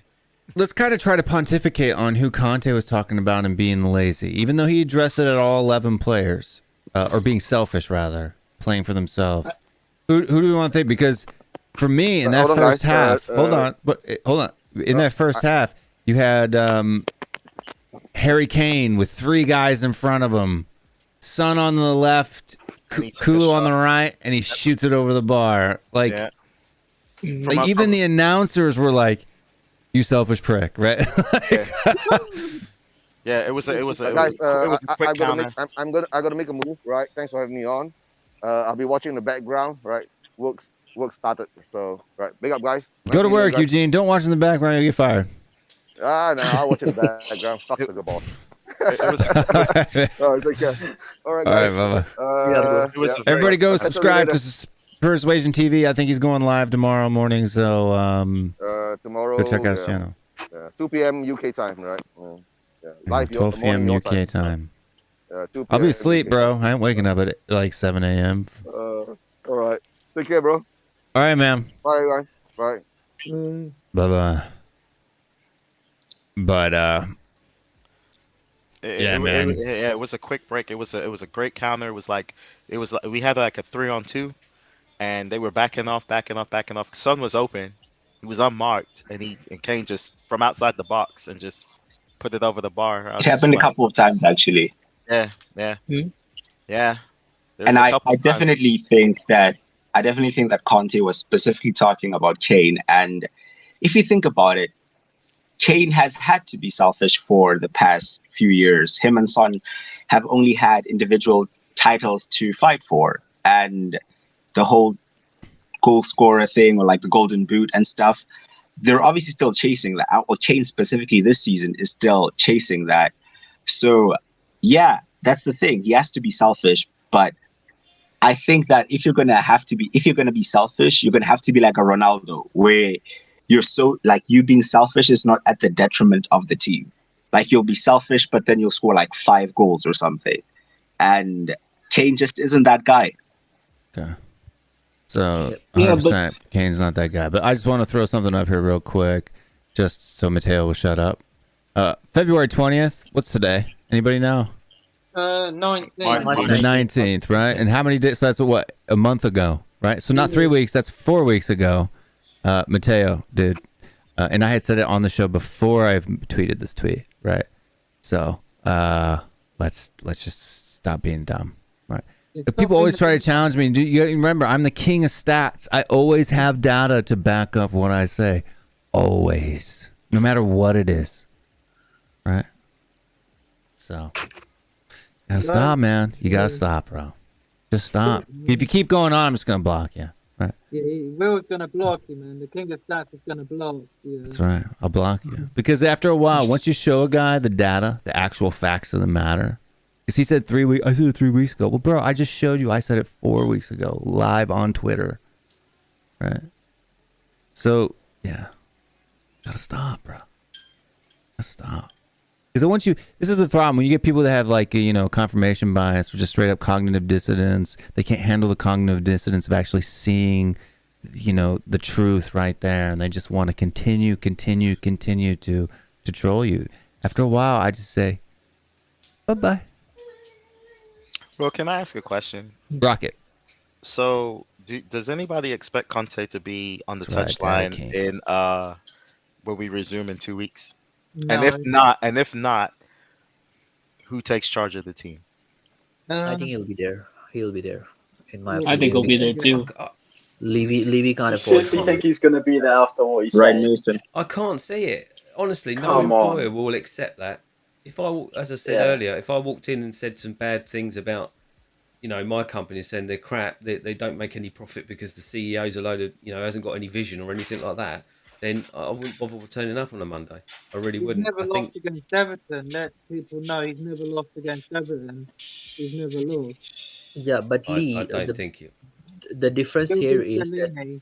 He'll beat Stellini because we've only lost one game in the Prem, and that was against Wolves. Well, So, if they fire Conte, the staff's gone too.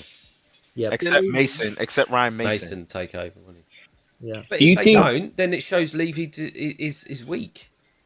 But do you think Levy's going to give up the top 4 this season after, I don't want to say all we put in for it, but I mean, No, the buys we put in for everything, us falling out of these cup competitions, do you think he's going to be willing to not get top 4? Because No, he there's a doesn't. couple because of he wants teams the that are money in ready his to pocket. spring on to us. Yeah, As soon as we Newcastle's start falling there. apart. Listen, Yeah. this whole Brighton. top 4 thing, I know Will's gonna, he might disagree with me with this thing, but I don't.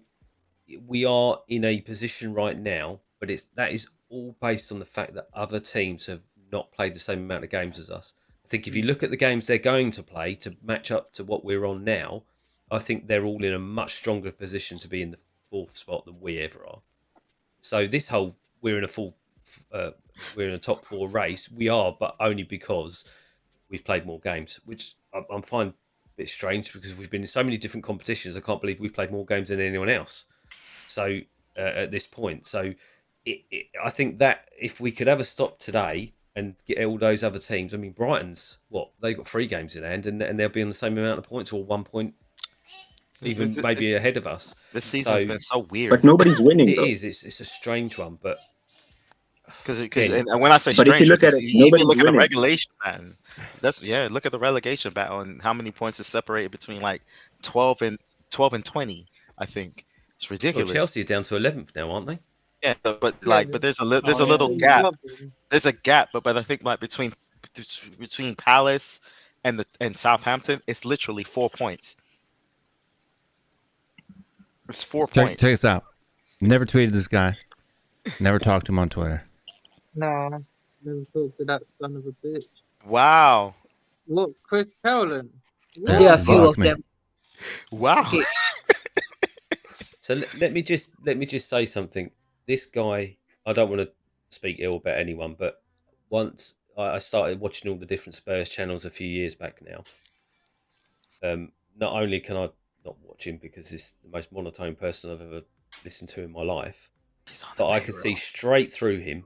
He's on the payroll. But why am I blocked? What did I ever say to Chris that I got blocked for?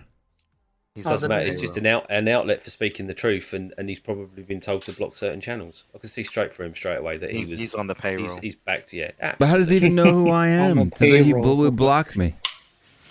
Am I that popular that I'm getting blocked like before I even ever try to even talk to you on Twitter? He's probably got someone out there that just is going through all the different people, all of the main people on the different channels, and just blocking them, whatever their thing is. Okay, That's how snidey this is. This is how snidey it is. Well, no, because he blocked Iggy too, right? So I checked because I just saw like Iggy got blocked by him as well, and Iggy's like everybody loves Iggy, right? And so I was like, you know what? Let's go see, because I had Twitter open after showing that tweet. I was like, let's go see, and sure enough, I'm blocked from Chris Cowan. So Chris, if you're watching, because obviously you are, if you know who I am, look, I know you may not enjoy everybody on this channel, but you know we are individuals, right? We don't travel in packs. We don't do groupthink.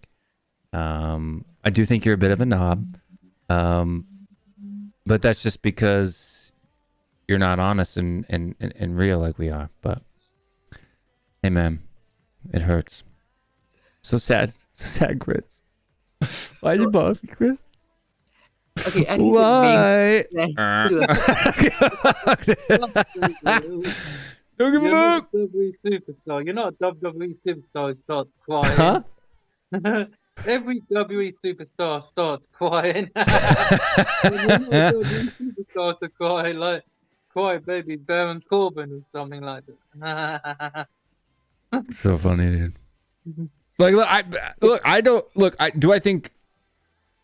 think I've ever said anything. Have you guys ever heard me say anything bad about Chris? Like, other than he's just kind of like a fit, you know, like he's not forward or straight or honest. I don't think I've ever talked trash about Chris that I know of. You just told him a knob. Well, yeah, after he blocked me. Well, that's not going to help. Ship, right? No, I'm already blocked. Doesn't matter to me. At least I bet you there's still someone reporting whatever you say to him. He's probably got some type of watchdog that's following certain content people. All the brown envelopes, dude. Look, I got no time for the brown envelopes, dude. I don't watch this channel anyway, so it doesn't hurt my feelings. I don't think I've ever even looked at one of his tweets. So I don't know why he blocked me on Twitter. I was listening to him today, and I think he was saying that he's Conte out now after this rant. Yeah, but whatever. I don't understand. I'm like, one thing that people forget is that when we hired Conte, I'm pretty sure the fan base was saying that was a good thing because he was gonna tell it like it is. I'm pretty sure that's what everybody said. Because that's what DG for the super chat. That's his reputation. He's gonna tell you like it is. So now that he's told you exactly what it is, and he's always said, "I'm not gonna lie to you." Okay, so he's told the truth, and now I don't understand why everybody's upset. It was the truth that everybody needed to say, and the players have already been intimated earlier on in the season when they had their players only meeting that there were some home truths that needed to be said. So this is not like they haven't tried to handle it behind the scenes, behind closed doors. It's coming ahead again, and this time Conte's just basically put it on them. We're gonna pull Chris Cowan. Everybody watching at home, here's an ad. There you go. Security VPN. No, I really inserted an ad. So everybody that's watching right now is watching an ad, not us, right? So I literally pushed that ad button. Sorry, guys. No, it's kind of funny. It's kind of funny. I just got on Twitter like 2 months ago or something like that. And within like first 2 weeks, I had a lot of these big channels. They blocked me.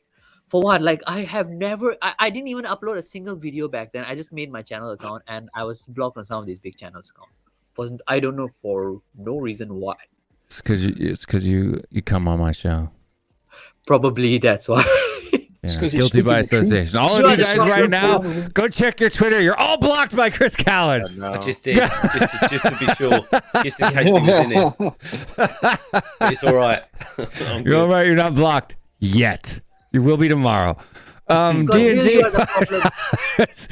G&D $5 says, hey, this is Chris. Here's my 2-minute video. 1 minute 35 seconds will be ads. Enix bye. Listen, to be fair, Will, I've just had a look at what Chris has said, and to be fair to him, he has said he did agree with what Conte said. He disagrees with the way that it was I couldn't tell you. I'm blocked. Yeah, he's basically said, where was he? He says, whilst I agree with some of Conte's comments, I don't agree that a manager should criticise the entire team in public. Should be behind closed doors. How does he motivate the team for the last 10 games? Time for a change.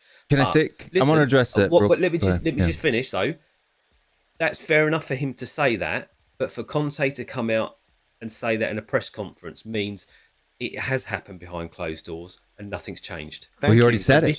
He already said it, right? He literally, he literally said in the press conference, "I have tried to hide this, right, from the public, but I can't do it anymore." Exactly. Meaning he's had this conversation, right? Even last week, because remember the reporter said, well, he said that you said that you saw fire in the eyes. And he's like, no, I wanted to see. There's a difference. Not that I had, but that I wanted to see fire in the player's eyes. So he's already, because he repeated himself today, and the reporter was like, well, didn't you say last week that you saw that?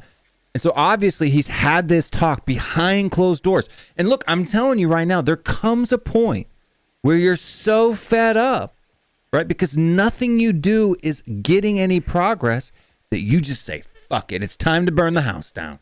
When right? Jose did the same thing. Jose did the same thing. You cannot have these elite managers. It's not on the elite managers, okay? You can't sit there and say it's the elite. It's not the elite managers. Jose left the club, okay? Fired 6 days before a cup final, leaves the club, goes to Roma, and wins a trophy. Okay, he's got him into the flip with. I think they're in the quarterfinals of the Europa League. Okay, so it's not the managers. Okay, it is the culture of the club. It is the players. They've tried to do it behind the scenes. They said, I think Kane said that. I think a couple of them said that they had a players only meeting. They aired out some hard truths a month ago. I think after the City loss, right? They had that meeting and they said that they talked about it. So it's not like they did not try to address this behind closed doors. It is reared its head, and Conte's had enough. And I mean, if you want to go down the list of players, you know, there's players. It's just a culture, and at some point you got to get rid of certain folks. But this team doesn't want to. I totally hear you, my man. We got the most deluded guy in England in the back. He's here to attack. Everybody show your love for Danny Kiriakou!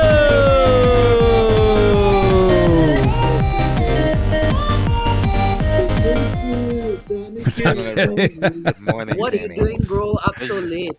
Now he's up early. It's Saturday night, man. I'm going to bed soon. I was just speaking to a few people, some deluded people. You blocked by Chris Callan too?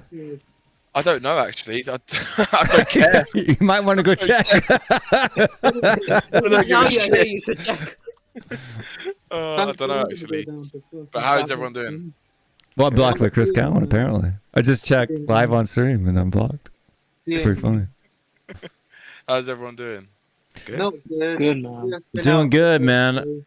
I was a little pissed off today with all the hypocrisy and the moaning groanies. For the club, not a bad thing. But, I agree.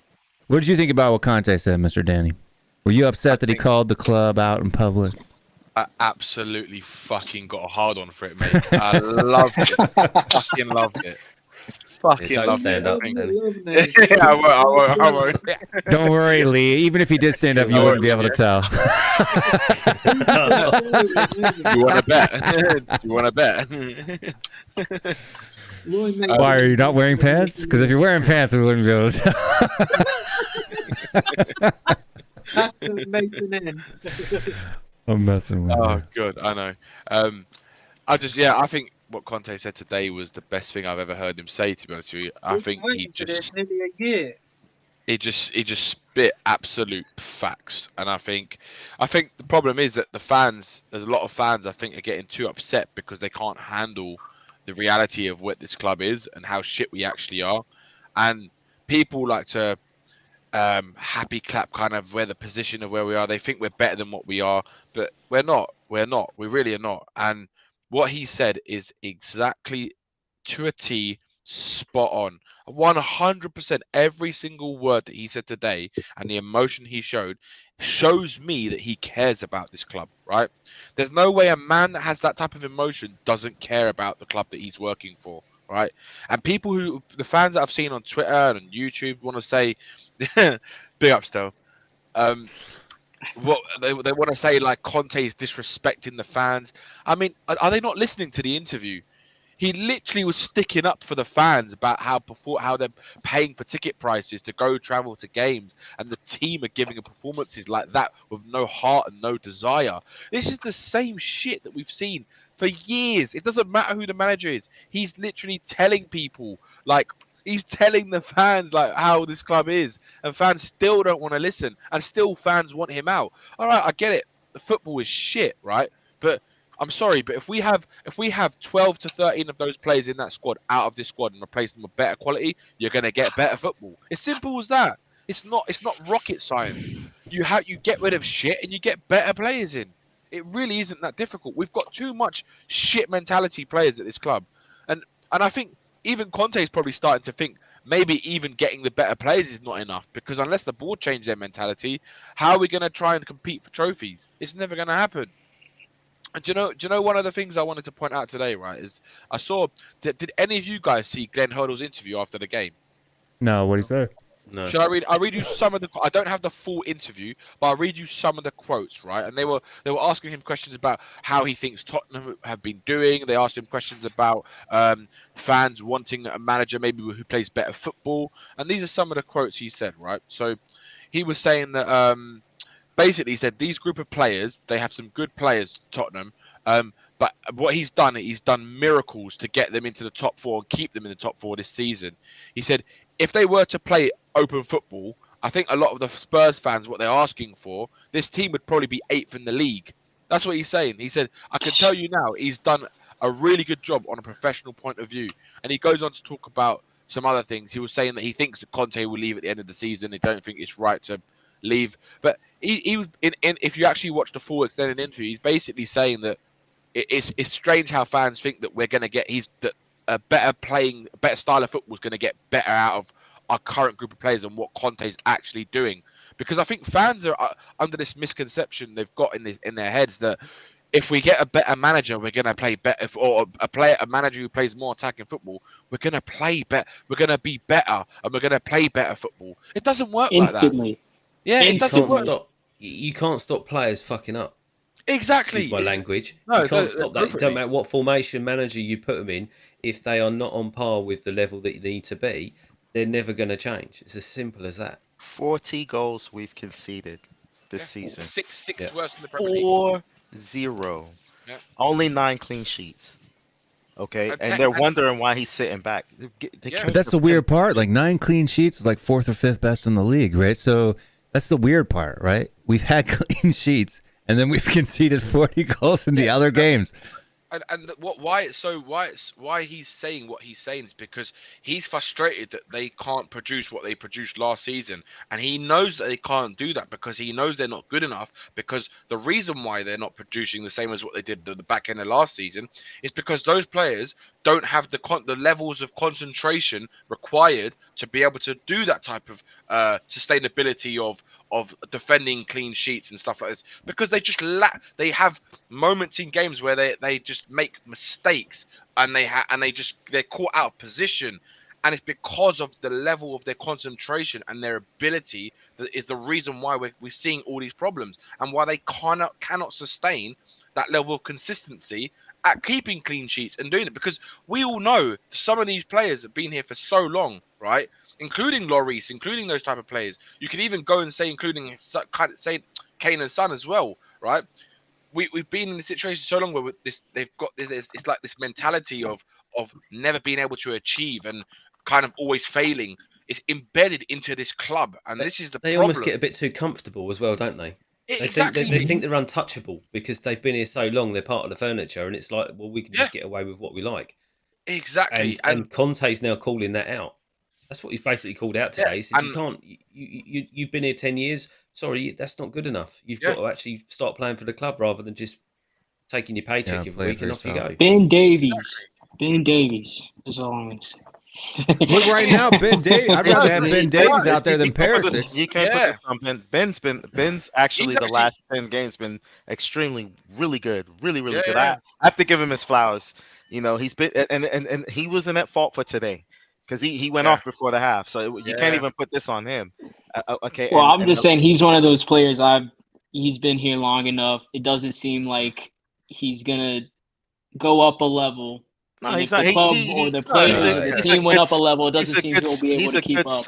But he's a good squad player. He's not what you say as your core starting player. He's not a starting player. He's not a starting 11 player. He should be a good squad player, and that's his level. Nobody's expecting him to get any better than where he is, and that's fine. He's getting on a bit now, isn't he? But he's fine. I don't have a problem with Ben Davies, but there's players that are on the back line that shouldn't be there. Dyer, Longley. Don't you dare talk about my man Ben Davies. You know, Eric Dyer. That's my boy. You know, we don't have a left-sided center back. We just don't. We don't. You can't. We still got. You know, we still have Davison. Look at the bench. You can't even. Sanchez, really? Jason, Tanganga. Yeah. Do you know what it is, mate? It's like fans.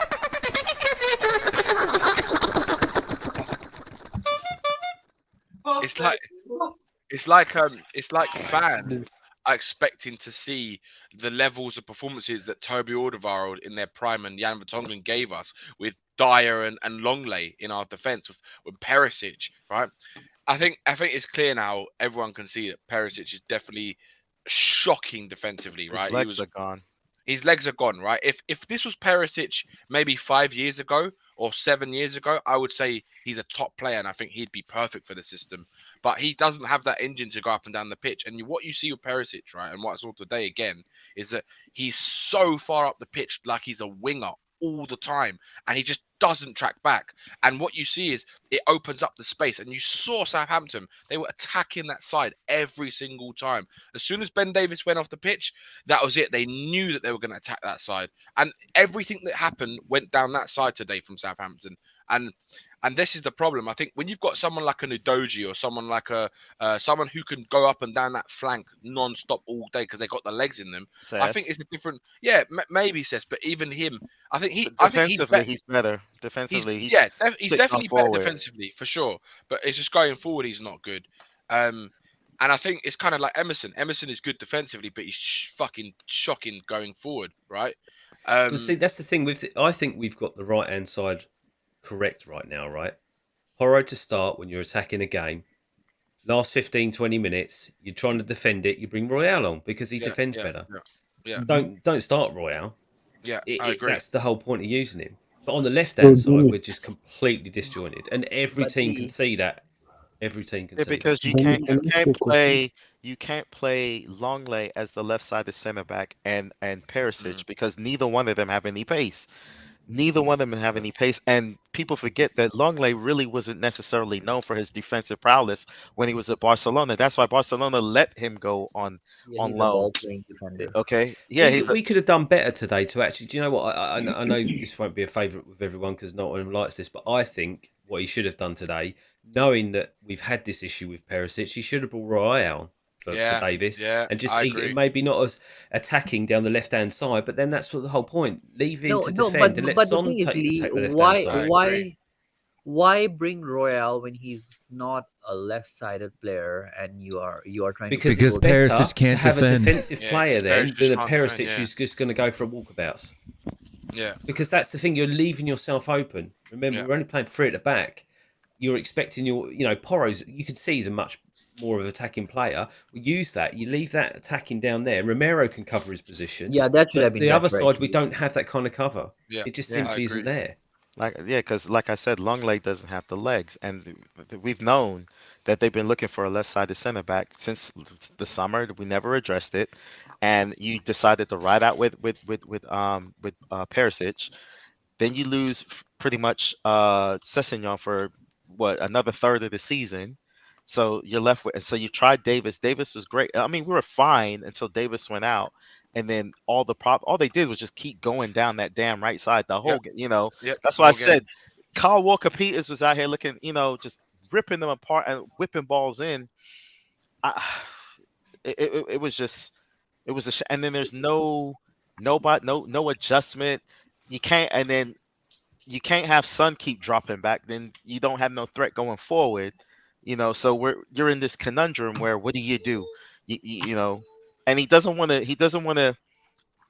wants to keep Son in the game. So, but now Son's dropping back, and then of course that leads. And I think part of that is why Sonny's numbers ain't been great either, because when you have Perisic and Longley back there, Son has to come back to cover as well. So that's affecting him going forward.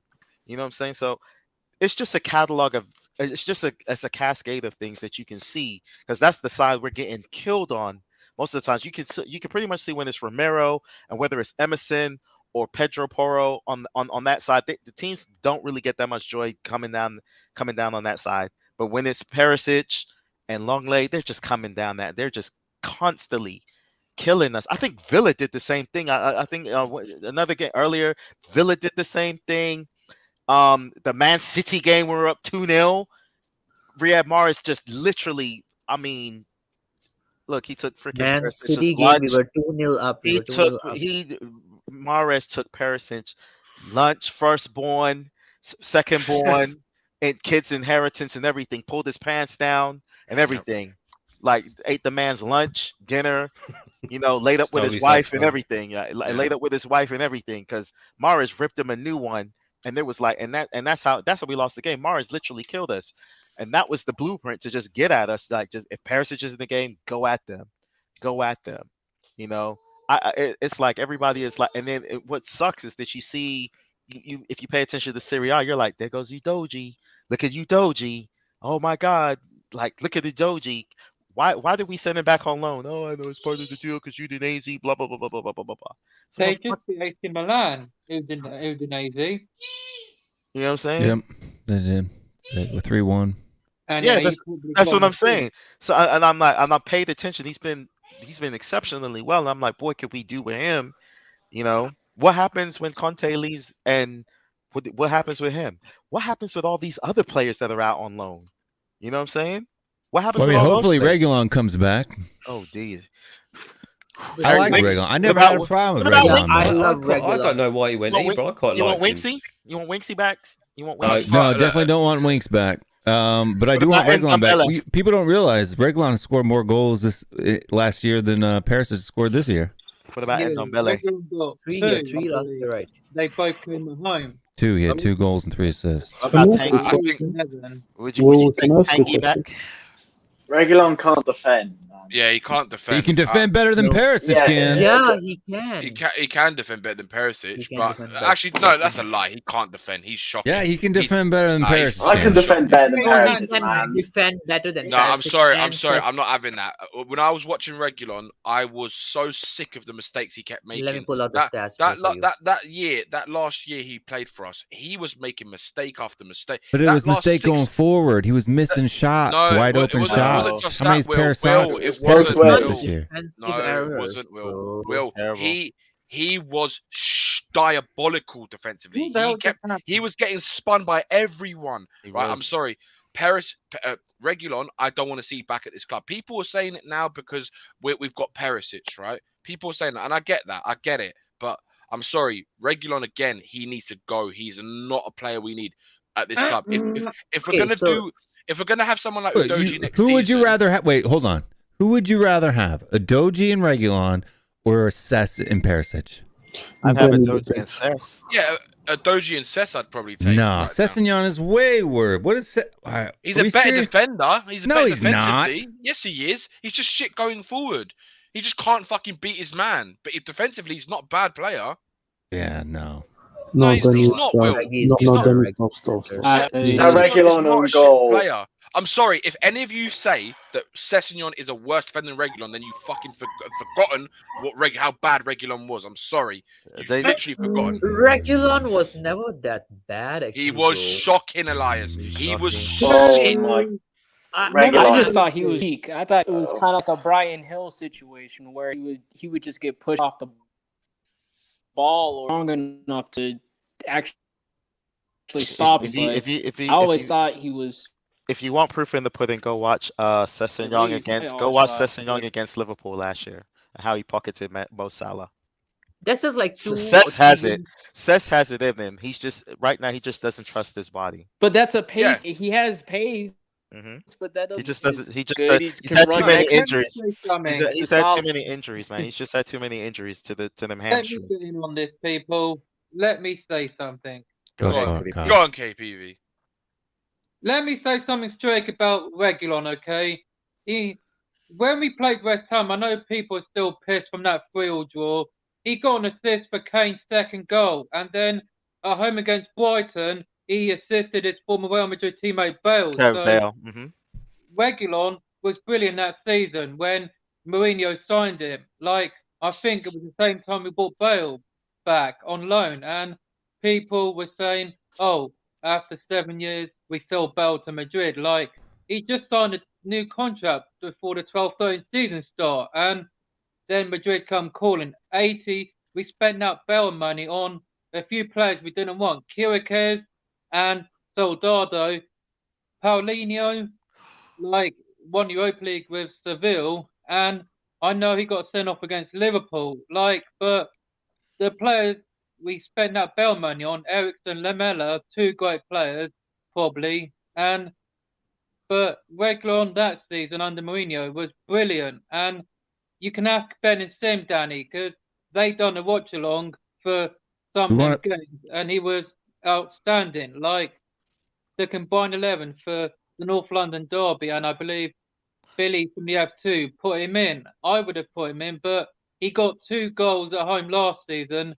Leeds, like Dyer took the free kick, and it was a deflection, and then Reguilon scores home the winner, and Leeds wanted offside VAR, but we won. And then Everton on Pickford's record appearance for Everton on his birthday, we slapped them up, and he scored the 5th. It was assist by Cooley. So you can't say he was that bad, because I know you don't want him, but I disagree, mate. I want him back. That's right, Kyle. And look at the defensive stats. Reguilon's better than Sess in every department except for passes blocked. To KVP's point, I will give you that, because I think like Reguilon was looking like a very good signing, and what actually kind of hurt him is when he got injured. He just didn't seem the same after he got back from that injury, because when he got to Spurs, he hit the ground running. He was actually very good. 6 months, he was very good. Very good, and then he picked up a very bad injury, and even now, like since that injury, even with Atletico Madrid, he's still dealing with these injury issues. He's just not been able to get over the injury issue. So. I'm just saying, before us, because you guys said that he was so bad defensively.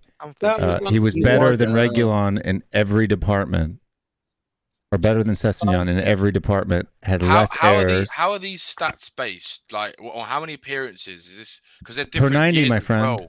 Per 90. Yeah, but you have to look at Will. Look, forget the stats. You have to look at what he did. You have to look at what he did during his time, right? When, like Jason said, in his first 6 months, he was brilliant. This is last season, bro. Not the first 6 months. This is last season. I'm talking about his whole time. He has been shocking defensively. He's been shocking. Okay, but he's been better than Sessegnon. After the in my opinion, I think Sessegnon is better. Well, your opinion is contradictory to the actual data. Not what my eyes see, Will. Not what my eyes see, mate. Yeah, but you need glasses then, mate. No, I don't need glasses. I really don't, because I can see Sessegnon has been better defensively than better at what? Reguilon was. Better at what? Reguilon was not even a player there. Better at what? You're saying he's better. If he is actually better, you should be able to quantify how he's better. Better at what? defensive tackling, defensive ability. Okay, but so when the data says Reguilon had better tackling numbers per 90 than Sessegnon did, how is that true? But Will, can I ask a Watch the question? game. Will, can I ask a question? Because one thing about Reguilon is, well, take this for whatever. Nuno and Conte don't rate him. They didn't rate him. Nuno and Conte didn't. Nuno never played Cess. Nuno never played. No. Nuno did talk up Cess. Nuno talked up Cess. Remember, he was injured, but he did talk up Cess, and neither Nuno or Conte actually rate Reguilon. That's not true. That is not true. Nuno started Reguilon over Cess. Yeah, because Cess was injured. He was injured. He was not injured the first 10 games of the season. No. He was injured the first half, and then remember he came back. He came back in that Conference League game and got sent off like in the first 10 minutes of the game. Conference League doesn't get you set out for the league, bro.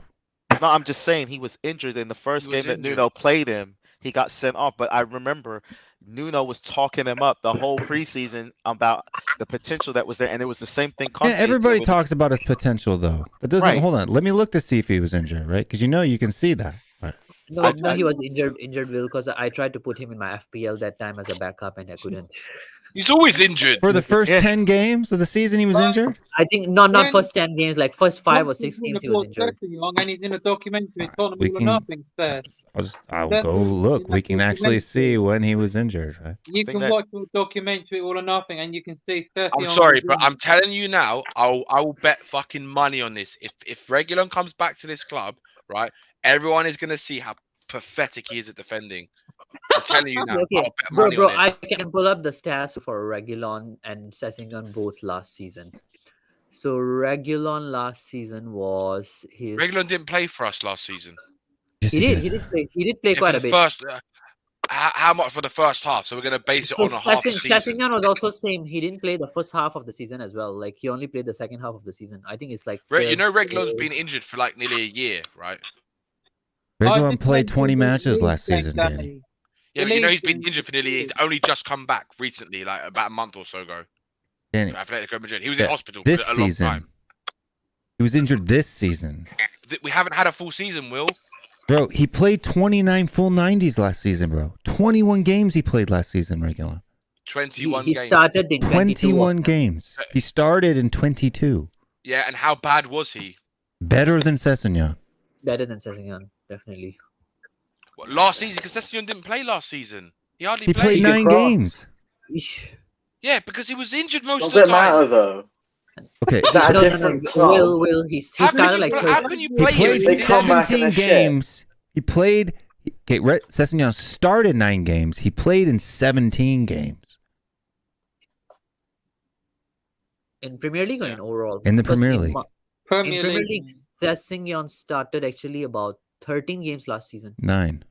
Sofa score. Yeah, SofaScore I don't know which one is not correct. Right. Go look at You're FPL. wrong, mate. I'm looking at it right now. 9 starts in the league. Okay, let me go to You're looking at all competitions, bro. You gotta be. No, I'm looking at Premier League. It's right, The it's right thing here. is with 9 with starts. Sessegnon, that's this year. just another last example. season? Oh, I got the wrong year.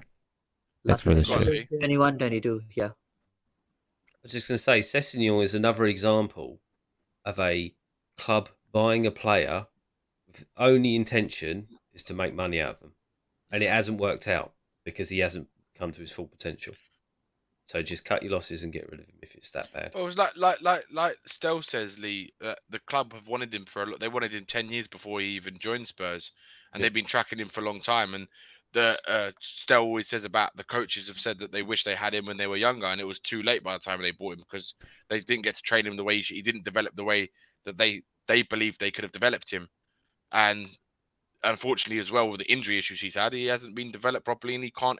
I don't think he'll ever get to the potential that people think he won the Europa League and Champions League in space of a few seasons, so he's won I mean, more. I just don't get where. Sorry, Kyle. I just don't get where the thing comes from, right? Because if Reguilon, the only thing he's not as good at is blocking passes, but in every other instance, it's like significantly better, right? Interceptions, tackle plus interceptions. You're looking at a whole clearances, errors, over half as many errors as Sessegnon has.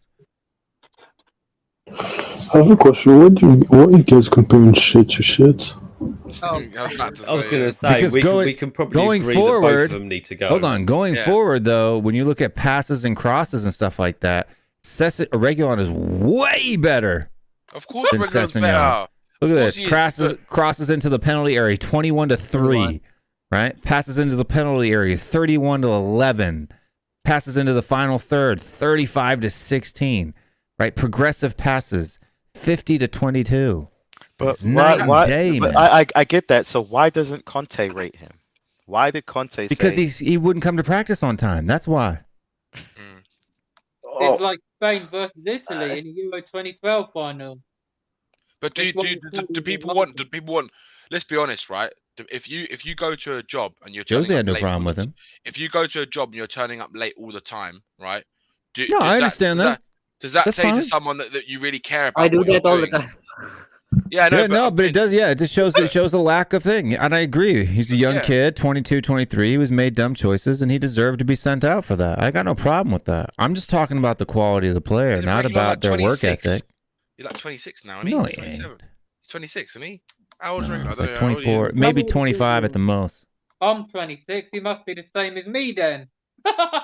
He is. He's 26. He's 26. Hey, He's I 26, told you, he's 26. Yeah, I don't know why you think he's 23. He's my age. 26. No, when he came to us, he was 23. Yeah, when he came to us, he was 23. Yeah. Yeah, No, but he's he's my 26. age now. So out of all the players that are out on loan for this new manager, who would you bring back, or would you should get another chance? Who you think should get another chance? Reguilon, I'd give another chance. That's about it. Scarlett. Who? Well, I mean, not the young Scarlett's guys. not. I'm not talking Yeah, about. I'm Scarlett's talking about always first team. We're talking about first team, team. yeah. So that would be like between Reguilon, Winks, that's it. and Ndombele, Lo Reguilon. Not Celso, Winks or Ndombele. Just Reguilon. Lo Celso. Who I else would is out take there? Rodin over Dyer. Hill. You got Hill Okay. that's out there on loan. Just Reguilon. Him, Yeah, he same for assisted me, the Reguilon Melon as goal well. the other None day. of them. You wouldn't bring Yeah. Hill back. You wouldn't bring Danny. Hill back. No. The Brian loser. Hill is I never know. going Oh, to be yeah. a I player. know KPV. KPV, he's not deluded. He's a bitch. Who's a bitch? Are you on the toilet, Datrix? He's always on the No, toilet. because there's a movie like in the background, so this is why I have to mute myself. He's at the cinema. isn't he? What do you think we should do with Dan Juma? Because obviously Conte doesn't rate We'll him. let He's his not loan playing expire. him, and he's on loan and with an option to buy. I think that's who Conte was talking about, players he doesn't want today. We didn't ask for it. Possible. I think there's more. Did you say- There's a did lot you more not players say he probably doesn't want. Jed Spence doesn't want, obviously. The sumo.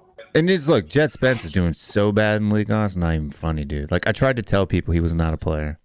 I tried to tell people. Yeah, he I was agree, Will. struggling. Right. Everybody Well, laughed at me when I said he was worse than Emerson Royale, and he is. The step up is a big jump. It's a big leap. Right. I told everybody that Dan Juma was bad, and people was like, no, he's a decent player. He scored 8 goals in the Champions League in 13 appearances. I don't know. I ain't seen him. I haven't really seen him play for us. So I can't really be the judge of whether he's bad or not. He can't even get on the pitch. That you know should what's tell you funny with more. Jet- Than, Do you know what's funny with Jet Spence? First game, every Rant fan said we love Spence, and now they hate this guy. They don't want him to start. Who? You can't hide in other countries. Jet Spence. Jet Spence, like no, He's a like player. the fans, they don't want to see They him will ever turn on again. you like.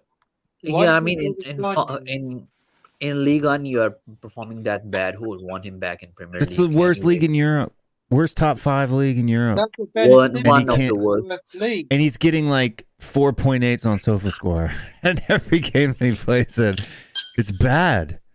It is bad. Damn. It's right there with Rodon too, right? Stinking up the joint. Yeah. Okay, Rodon Even is Joe kind of- Rodon's not even playing as bad as Jet Spence. Well, he can't Yeah, get Rodon's on the bench Rodon because he's not getting in. has had some decent games. Rodon's one of those enigmas, though, isn't he? That at club level he's awful, but you put him in a Wales shirt, and he'll snap his own arm off to stop a goal going That's in. all Welsh people, though, ain't it? Oh Yeah. man, he's great for Wales. Yeah. I I don't know how he's so bad for us. He was kind of playing in the middle of that three, though, for Wales, so maybe that's it. Maybe we need to put him in dire spot. What, Ben I Davies? won't like that. Roden, the Welsh Wizards, eh? Yeah.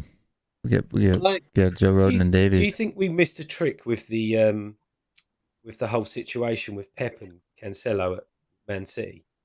We could have jumped in there and took him on loan. I don't think they would have loaned him to us. No, I don't. He would have never came to Spurs. Yeah. I don't think Pep. I don't think City would have done that.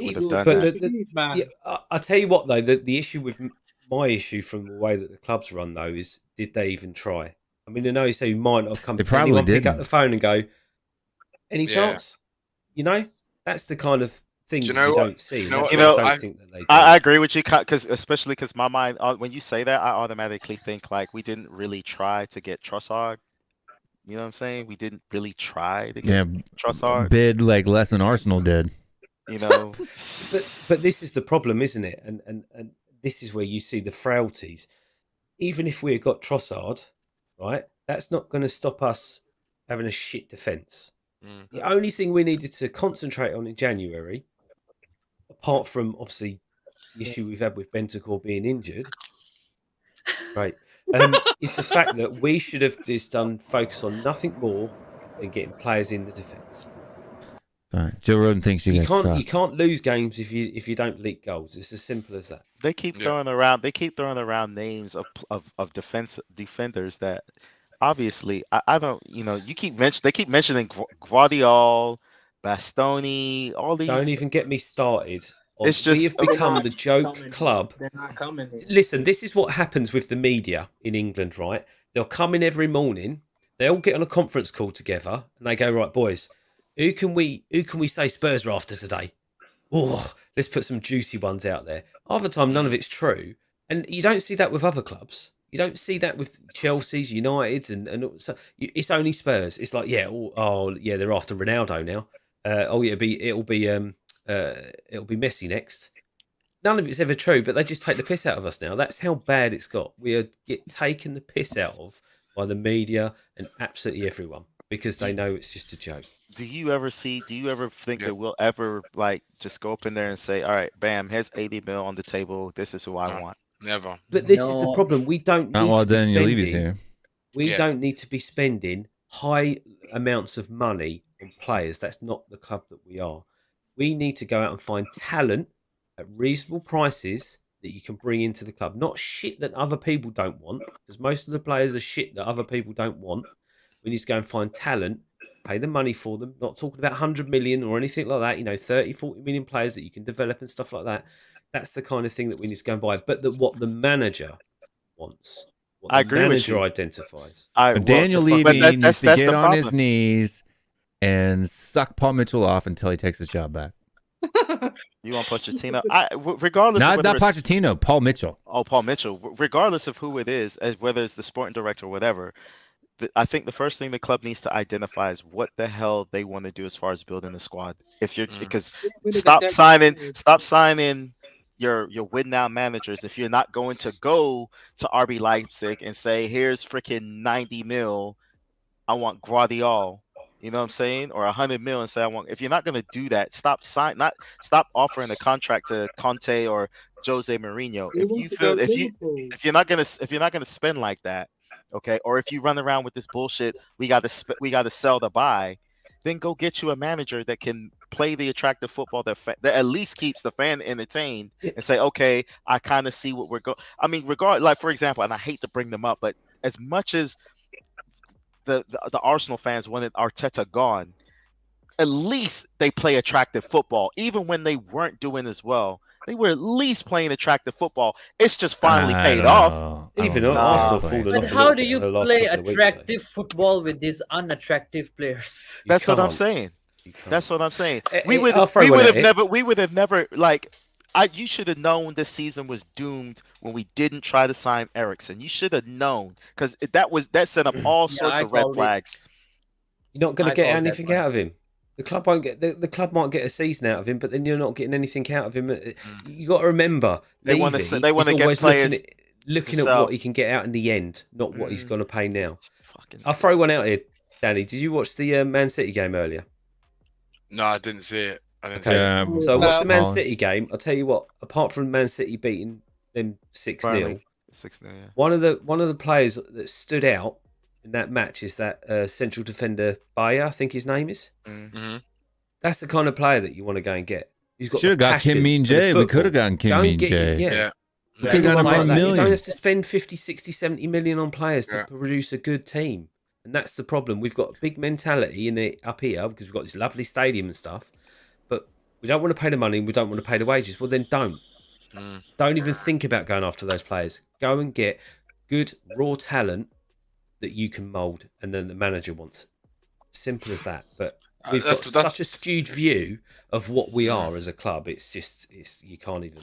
That's the problem. I know. Fans would love to see this kind of, like way of ethos of how this club is run, like how the beginning days of how Poch was, right, where we get a manager in who wants to play a philosophy where it's attacking or like a high press type of football, and it's a high octane football. It's exciting. We break fast. We're young players fast. Fans want to see that, right? But the problem is, I think with the way the club is run, I don't think we were lucky we had that under Poch. That was not planned. We were just very lucky the way it kind of happened, and the players we had at the time to kind of the Poch had already to develop into that type of way of playing and all this kind of stuff.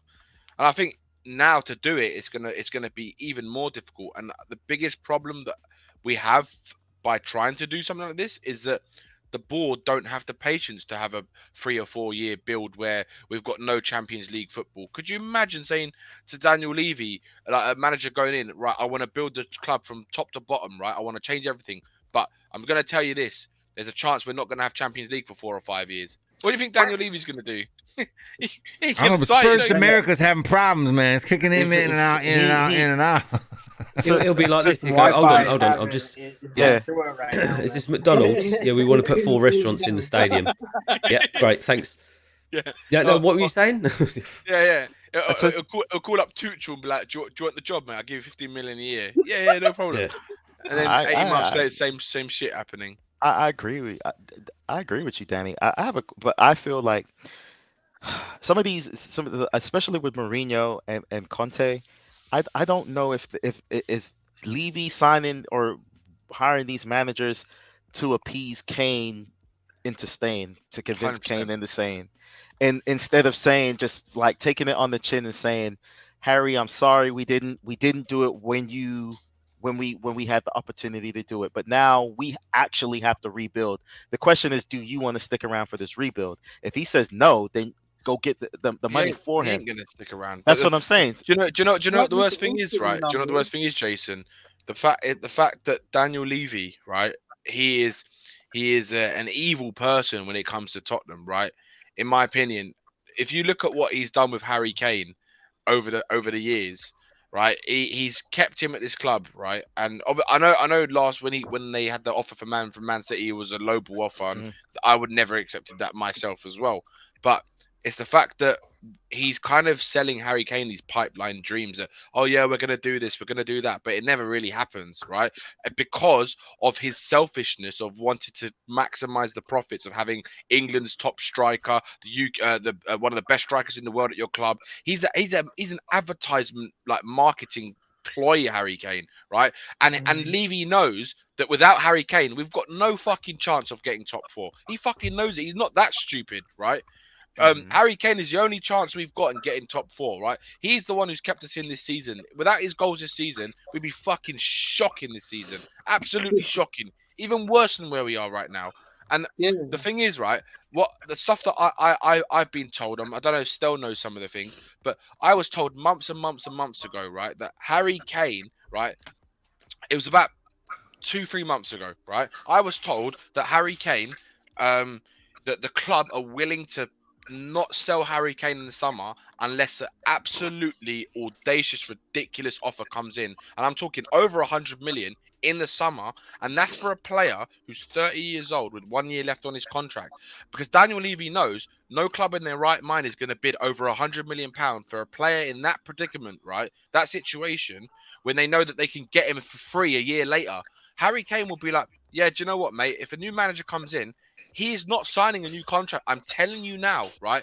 Unless an offer comes in for like 110, 120 million, It's not gonna happen. Levy and the club, I've been told that, right, that they are willing to take the gamble and not sell Harry Kane because they feel he is more valuable to keep for another season, right, than actually sell him for a profit, right? That's the Sell the gamble they're shirts. willing to take, right?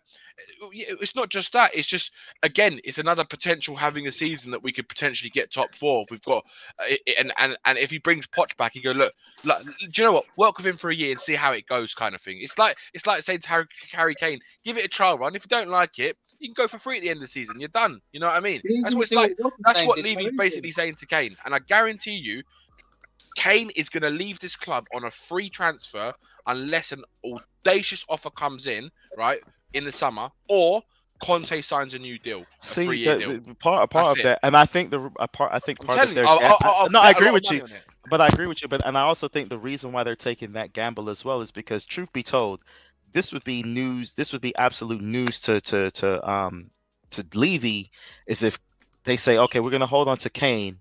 And Man United say, all right, you know what? We're not gonna overbid for Kane. Let's go to freaking Napoli and go get Osimhen. Yep.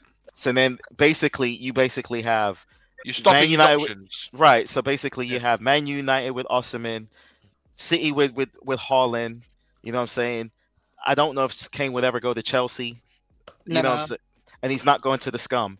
And he's not. He wouldn't go Arsenal, but I bet he'd go to Chelsea if the offer would. If Chelsea, I'll give you a scenario, right? If Chelsea next season finish 2nd or 3rd in the league, right, and they've won a trophy, they win a trophy next season. Just say, for example, right, with Man United in the summer going by Osimhen, right? So then Man United's now out the question for Harry Kane, all right, unless one of those clubs offer him Or Liverpool. and he wants to. And I don't think he goes to Liverpool. Or Liverpool, for example, right? So then what happens if the only available option he has to also stay in London is Chelsea, and they're showing signs that they can go and win a trophy or a title, right? If that is the only option for Harry Kane, I guarantee you, it'll be hard for him to say yes, but I guarantee he wouldn't turn it down if the opportunity is there. Oh, London rivals coming in for him. Doesn't matter, KPV. Doesn't matter, mate. The only other team I could see that they would say, besides Chelsea, and this is a big if, is if Newcastle came along. The richest club. So only unless Newcastle were in a situation at the end of his contract where they say they're like finishing 2nd in the league and they're showing signs that they're gonna build, and Harry Kane likes the look of that, then he might go. But I think Harry Kane wants somewhere where he's more kind of, there's a better chance of going and win trophies. And Newcastle maybe is a couple of years off. I think 3 or 4 years off of actually really trying to challenge for something. They're showing signs of improvement, but look, Newcastle can afford Harry Kane if they wanted to, right? If Newcastle said in the summer, we want to give you 125 million pounds for Harry Kane, I think it might be hard for Daniel Levy to turn that sort of money down. I think he'd say yes. Right, I'd be shocked if an offer like that comes in and he says no, because if he does, then Harry Kane's up to Harry Kane if he wants to leave. And if Harry Kane turns it down, it's because he wants to go to a club that's got a better chance of winning. Now, there's always that chance where if Man United do go and buy Osimhen, right? What happens if Man United offer for Harry Kane as well in the 2024 summer? Oof. Then if Harry Kane goes there, then they've got 2 of the best strikers on the planet in their club. It's kind of like what Man United, how they used to operate. True. Man United always were a club that had 3 top class strikers. They had Berbatov, Wayne Rooney, Ronaldo, and Tevez at one point in one squad. And they won the treble with that. They won the treble. No, so what I'm saying is a club like those type of clubs, even Man City, if Man City see an opportunity where they can go and have Haaland, Kane, and Alvarez in their fucking squad, if they could do that and Harry Kane says yes to it, could you imagine? Oh, it's just fucking nuts, absolute nuts. Some people in the audience want to know, why does Will always wear sunglasses inside? One reason is because I look sexy as fuck with them on. Reason number 2 is I don't think people realize there's no lights on in this room except for the lights that are right there. Like, this is how dark the room is, right? So you try sitting in front of these lights for 2 hours and see if you don't put some sunglasses on to keep yourself from getting a headache. That's the real reason why I wear them. The other reason is because I do look sexy as fuck. London rivals coming for other strikers, like Man United came in for Van Persie, who were Arsenal's rivals, and he was at Arsenal for 8 years. He won the FA Cup with Arsenal, but he went to United and won the league because he had he made a statement like, "Fuck this, I'm leaving. I want to win trophies," and he actually had a point. And Kane wanted to leave, but Levy wouldn't let that happen. But he's not going to do what Saul did, leave on a free, because he ain't going to do that. If he does, then that's another traitor to add to the collection. Like, I don't want to have that happening again. Otherwise, we're screwed and we're fucked. Like, who are we going to get? You need 3 world-class players to replace him.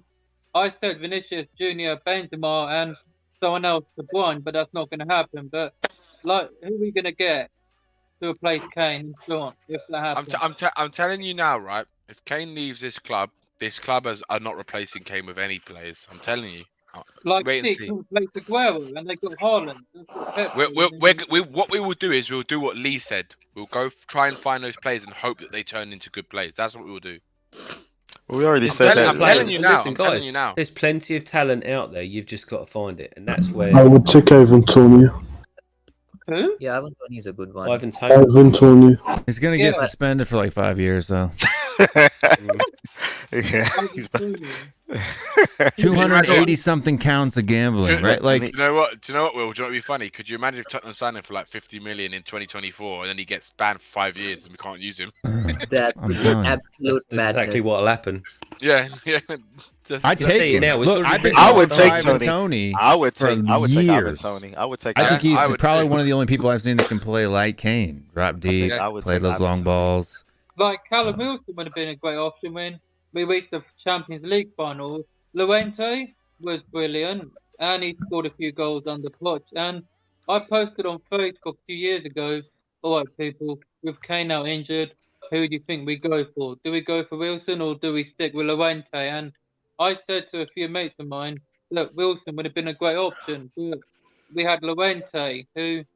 Yeah, back then Wilson would have been a good option. Not anymore. He's got no knees left. But...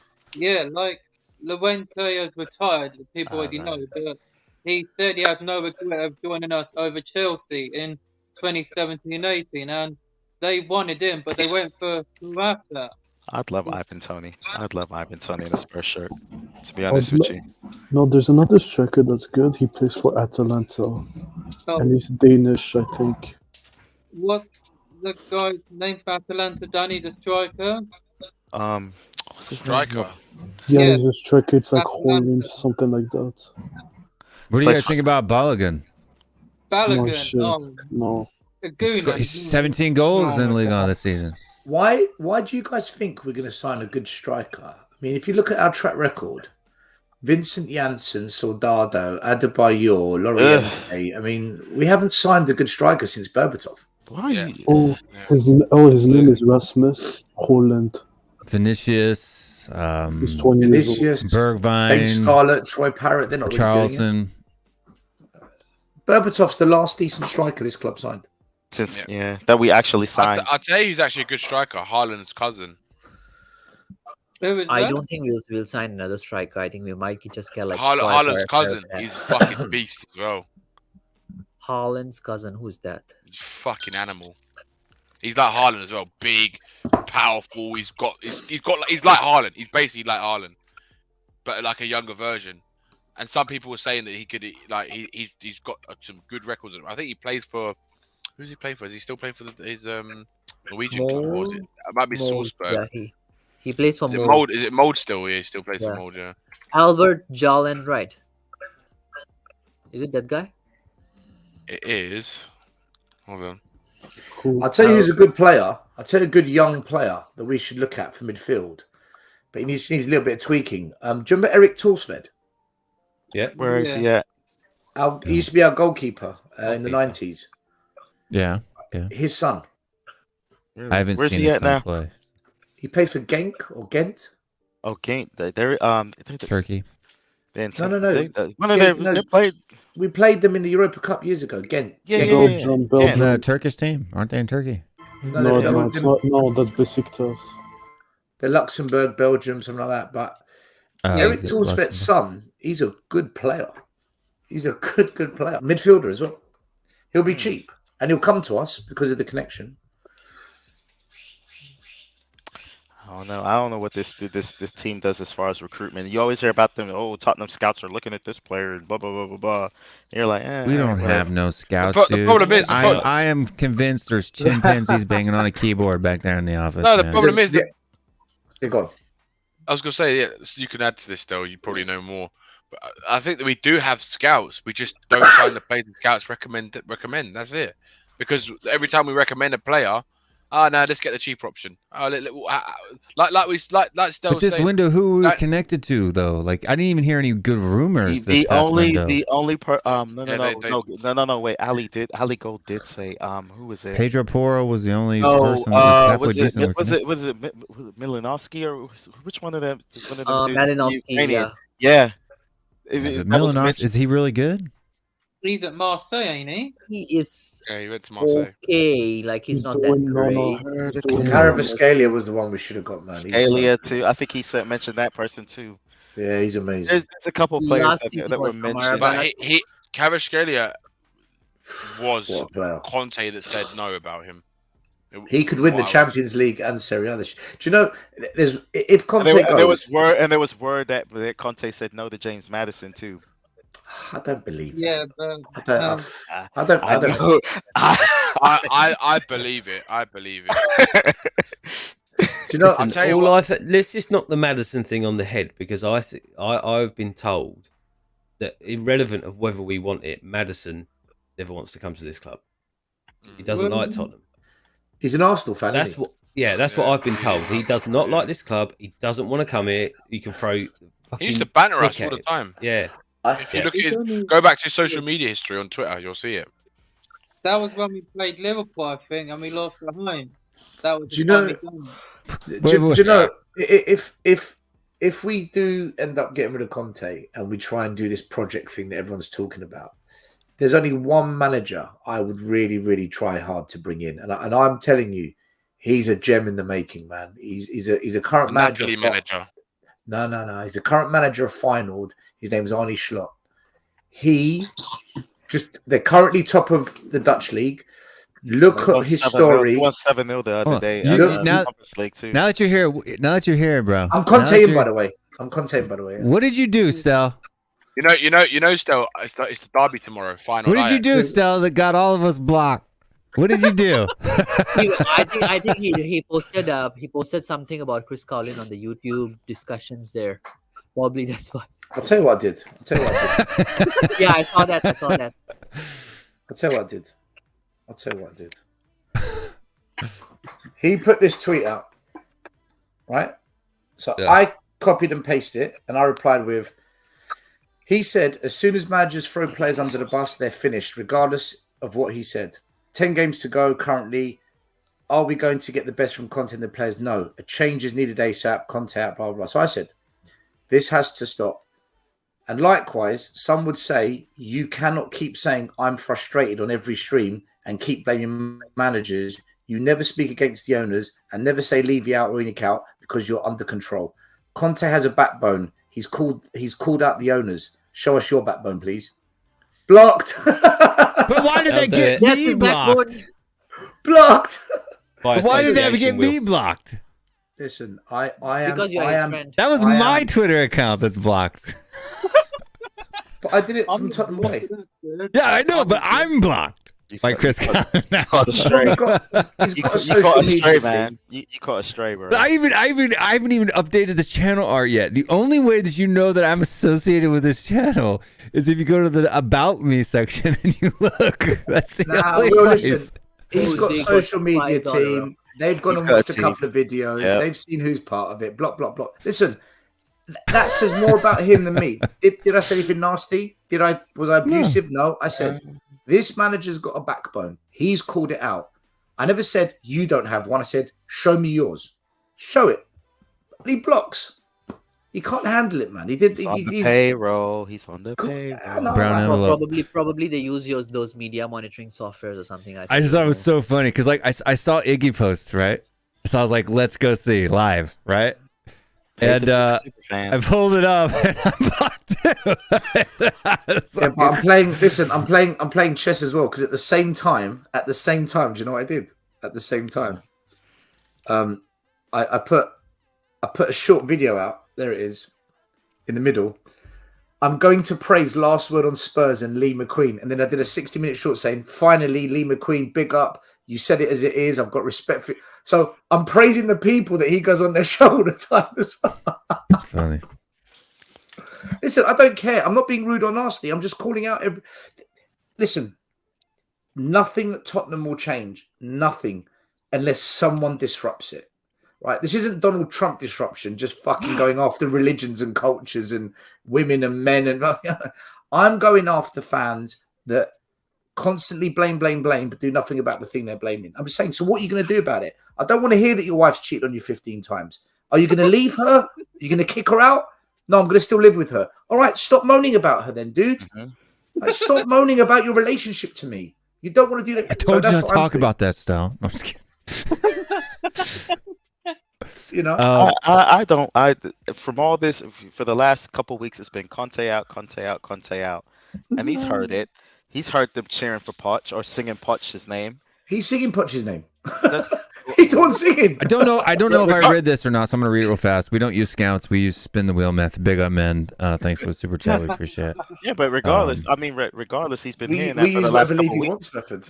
Yeah, he's been hearing that for the last couple of weeks. I'm like, shoot. After today's performance, him blowing up, I'm like, do you know what the funniest thing is, dude? Do you know what the funniest thing is? On Last Word on Spurs tonight, Lee McQueen went into a proper rant purely against the board. He said everything Conte said, we agree with. He has called it out for what it is. I don't disagree with the word. He's literally said, "Well done, Conte." Big up, Lee. Big up, Lee. McQueen. Big up, That's Lee why. McQueen. That's why I did a short. Listen, they're gonna probably hate that I've done that and I've tagged them in because they're like, "Oh my god, we're associated with Stelios." Fuck, right? But listen, it's like shit. What have we done? But they've got another guy on the show who's an older fan. He's a bit of a lad, you know, talks like that, like old school. And he said, "Our fans are different. We're placid. We don't do anything." Everything I've been saying, our fans don't take it. He said it.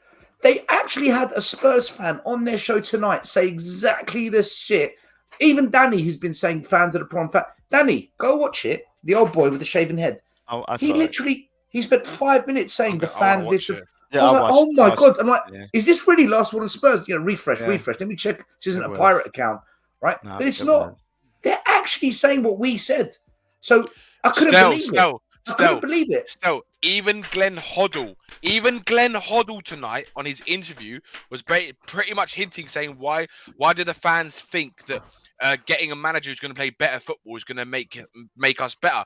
Go and watch his actual interview. Right, it's fucking brilliant. I read some quotes out earlier on the show, some of the snippets of the interview, and he basically said what Conte's done is a miracle at Spurs, right? He actually used the word, it's a miracle what they've done. And he said, he was saying, if Spurs go and play an open, expansive football, they'll finish 8th. He said they'll finish 8th. He goes, fans won't want that. They just want to see good football, but it's not going to work. Our defence pushed up slightly today, and we got caught out for the first goal. I know, still. So but the fans like, do a high press, smother them. Possession. I'm like, have you seen our defenders? Like, do you know what's going to happen? Do you know what? Do you know what the funniest thing is, right? If Glenn Hoddle says that, I want to see how many fans say, "Oh, Glenn Hoddle's talking shit. What does he He's know? a dinosaur. You know, Hoddle's a dinosaur. He doesn't know shit." Yeah, all right. You're going to say that about Glenn Hoddle, one of the greatest, if not the greatest player we've had at our club. Like, it's fucking player ridiculous. and manager. If I was Fans Daniel are Levy fucking right now, stupid, there's 3 things I would do. Number 1, I would call up Glenn Hoddle and I say, Glenn, the academy director's role's open. Dean Raznick's left, right? By the way, I did a video 2 weeks ago saying inside the club they told me he's struggling. I actually said this. I'd get Glenn Hoddle in as academy director. Number 2, imagine every kid that comes into the club, your boss is Glenn Hoddle. That's the shit. Still, that's the do you know shit. who I'd hire with Glenn Hoddle to work alongside him? Pleat. I don't think Glenn Hoddle will do that. Pleat's knowledge of young English players is second to none. Pleat and Hoddle young English players as the ones who run the academy at Spurs. Pleat should become our head scout for British players, because he told us to buy Maddison and Grealish when they were £5 million, £2 million. We said no. But I'd get Glenn Hoddle, Dele Alli. I'd get in Glenn Hoddle. I'd then make a decision on either Conte staying and backing him, or bringing in what I suggested, Arne Slot. If the Conte thing's done, bring him in. He's a good And manager. finally, I'll do what I think Will said it. I could be wrong. Don't quote me. I would take Gasperini personally. Listen, it's all opinions, right? But I would pick up the phone to Paul Mitchell and kiss That was me, his. yeah. Was you? I would. Except I bend didn't say over kiss his ass. I backwards. said suck him off until he comes I'd back. suck him off, kiss his ass, rub him in bubble, and say, "Paul, please come back." Pause, bro. Pause. I fucked it up getting rid of you, man. DJ, you love it. Paul Shut up, Mitchell, and a project manager. Now you're talking. Now we can build. But listen, we know what's going to happen. A yes man like Ryan Mason's going to become the academy director. Clueless. We're going to bring in probably the guy, I don't know, some random manager. It's not going to work. And Paratici will stay in his position. And in 2 years' time, we're going to have another show like this. Yeah. No, in 2 years' time, we'll be doing championship shows. Oh, no. Hey, Preston away, lads. Preston away. Hey, at least we'll have more content. There's more games, right? There's 42 games in the season or something like that. Right? You won't be seeing me in a Spurs shirt again like that if we play in a championship. Oh, KPV. We'll be going to the FA Vase Trophy final. What are you talking about? We might actually win a trophy then, but we'll come back into the league. Oh, my God. Arsenal fans will be taking a piss out of us again. Like, does that Arsenal mean... fans. Could you imagine our first trophy? Every Could you fan, imagine? bro, every fan. Could you imagine? Could you imagine our first trophy since 2008 would be a championship trophy? Do you know what would be even worse? Though? Do you know what would be even worse, Will? It'd be that interview they do with Levy after winning a trophy, and him talking about winning a trophy. that would be the worst. 46 games. There you go. The thing is, we're too powerful as a club now to ever go down, in my opinion. We're just too powerful to ever go down. Donkeys. What? We won't get relegated. And not just that. Mid-table, Levy will always 15th Levy at will worst. I don't know, always do dude. enough. He'll always do Levy will always do enough to keep us in and around that 7th, 6th, 5th. Yeah, exactly. You really? He'll always You do think enough. he will? He'll always- what do you think he's been doing the last 20 years, Will? What teams are going to overtake getting us? lucky. Will? He's been doing it because hold on. What teams are going to overtake us? The only reason why that we've been able to keep in that top 8, right, is because of Harry Kane and Heung-min Son, right? I agree. So when those two guys go, there's nothing keeping us from going out. Nothing, because he would have to go spend like a mother to get that type of quality back. Yeah, How's he gonna replace 24? You know, in the two of them, that's 40-something goals a season on average. Listen, we did it with Klinsmann and Sheringham. We did it with Berbatov, Keane, and Defoe, and we'll do it again. It won't be as good as Kane and Son, but we will put in something in place. We've got too much money to not do it. Can you imagine still though, like the fan base, they're gonna want to expect the level. The thing is, the fans don't understand how good we've got it, right? Yeah, the fans unfortunately are fucking so dumb and deluded, right? And I'll call them out. I don't give a fuck anymore because the fact of the matter is, right, they don't understand. They don't understand how good we've got it with Son and Kane right now. When those two players, or when Kane departs this club, they are in for the biggest reality check they're gonna see in the last 20 years of this ownership of this club. I'm telling you now. The man averages 20 goals a season. I don't know. If we get relegated, though, I'm following Q. I'm becoming a Wrexham fan. 20 goals. Yeah, Go look up how many goals Chelsea have. Yeah, but Ken gives you 20 goals a season. Listen, I've got no shame. Will be our manager. I've got no shame in admitting it. When I was at university down in Brighton, I had a season ticket for 4 or 5 years while supporting Tottenham as well, and it was the best. Following Brighton get promoted, I will happily go back to supporting the Seagulls, man, whilst Tottenham sort it out. I don't give a damn. I'll do it. They're a cracking club. Brighton is a cracking club, man. Believe me. If we get relegated, I'll take ownership back of Danny. But hey, no matter how bad it is right now for us, just look at Graham Potter. He's going. They failed to beat Everton. He said they were going to try and beat Everton to win a Champions League. I tried to tell all of you Graham Potter was a fraud. But nobody believed. I never wanted him as well, Will. I've been saying this thing about Graham Potter, right? Is the XG Yeah, what he's done at Chelsea, right, is exactly what he did at Brighton, right? Was essentially they struggled. Yeah, exactly. Struggled to score goals, right? And it doesn't matter the quality of the players; it's the way his tactics are, and it's the way that he coaches his team. Looks nice, though. It's nice. Yeah, it's beautiful sideways passing. You seriously want to finish 10th? I know it's beautiful sideways passing. I mean, but do you know what, Jason? Do you know what the funny thing is, right? Deluded Tottenham fans will take a player a manager who will play nicer looking football, but then when we finish 10th, you'll see what their reaction is like. I'm telling you now, it's going to be worse than what it is right now. De Zerbi goes into the flipping, goes to Brighton, and then all of a sudden they can put the ball in the back of the net. De Zerbi's a good manager. De Zerbi's a good manager. And do you know what, Jason? With Walker, you got to be more direct. Sonny March. I don't know if Stell will do this, but I swear to God, if this scenario happens, right, and you see someone like Harry Kane leave, we get a manager who plays nice football, right, and we finish 10th in the league. I don't even know what that means. Yeah, I know. And if I see those same fans who wanted Conte out, I am gonna fucking rip their assholes off. I'm telling you now.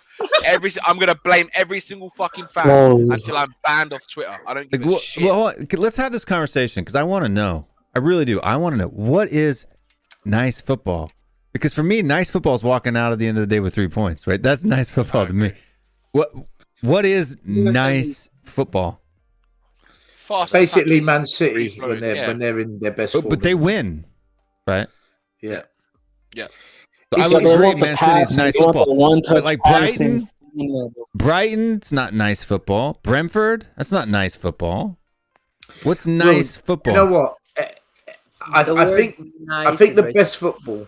They want to see high energy, high pressing, all over the nice. Yeah, but pressing if you don't win it is pointless. Pep's Barcelona team. Pep's Barcelona team was the kind of but they won.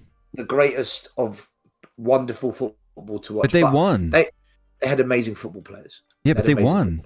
Yeah, you got to win. Yeah. And who they got to score goals. Who was the one who implemented that philosophy in Barcelona's history? Cruyff. Yeah, Cruyff. Yeah. But Liverpool right now isn't playing good football because they're hardly scoring any goals. Because their press falls apart in the midfield. Yeah. They need new midfielders. That's why they just can't play that style. They were flipping amazing. No, the press falls apart in the front line. Hold on, Liverpool's not getting beat in the midfield. They have lost Mane on that left-hand side, who was the first press out of the first pass. Yep. Right. And because it's coming to their midfield, who's always been old and aging, right? You don't drop from where they were to where they are in one season if it wasn't it's a gradual thing. It's the fact that the front line is leaking the press that's now putting the midfield under pressure, who couldn't have coped even last season, right? You got Mohamed Salah, who's not pressing like he would before because he's got the big money contract now, right? Diaz and Nunez are chickens with their head cut off. They don't know what's going on. And Gakpo in the middle, right? Yeah. So and it's not really talked about too much. They kind of try to avoid it, but Van Dijk's legs are gone, bro. Yeah. That ACL killed him. That ACL injury killed his career. His legs are gone, man. I hope it doesn't happen to Bentancur. We also happened to Wanyama too. Yeah. I hope it doesn't. Dude, Richarlison's hamstring's gone as well. Yeah. It's a hamstring injury. I think so. Is that what they said it looked like it. It looked like it, but I'm not sure yet. I didn't really see what it was. The fact he was crying means he knows he's out for the season. Yeah, that's what I think as well. Yeah, because he wanted to score his first Premier League goal and he was robbed last week. So we paid £60 million for a player we've got like 3 months of football. No goals. And the worst 2 goals in one game. 2 goals in one game. The Barcelona this season isn't nice football. It's not pretty football. No. The worst thing about Richarlison is, again, I don't care what anyone says, he's a club signing. And I know exactly why he's a club signing. He's a club signing. They win. Napoli this season. They're winning. Opportunity. Yeah, it was opportunity because Arsenal's good football this season because they're winning. Everton had to sell. Good football, man. Yeah, exactly. Everton needed the funds. Big up Jago.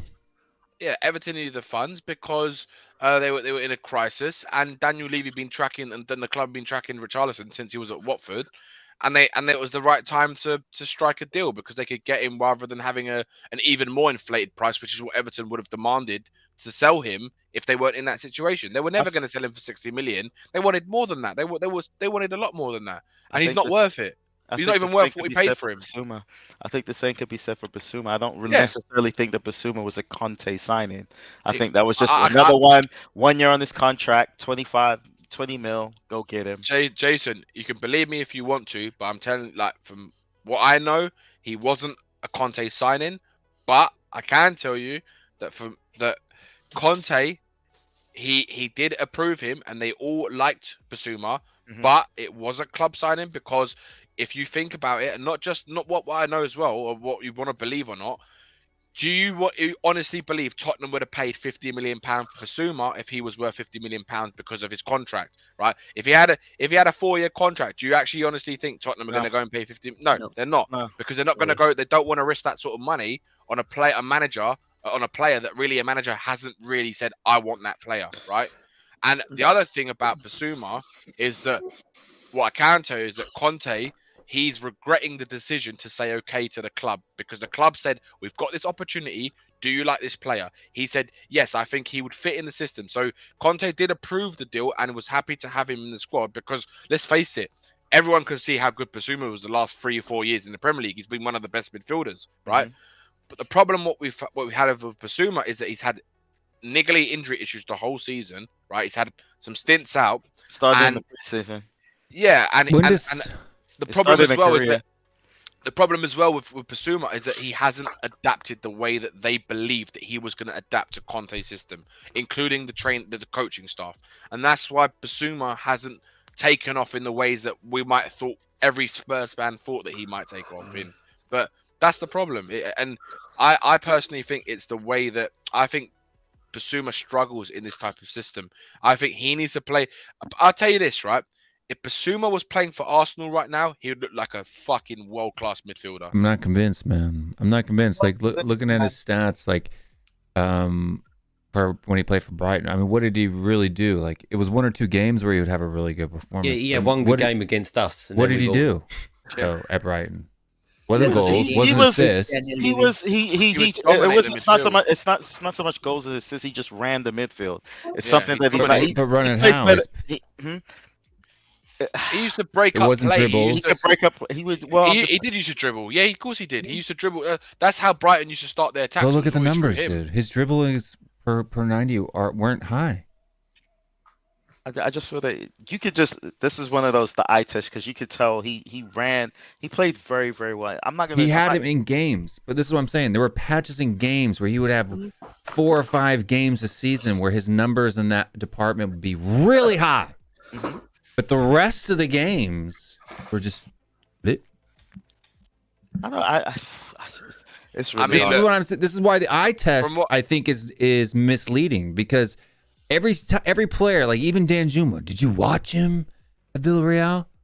Yeah, which game? Oh yeah, when he played that one game. It's one game.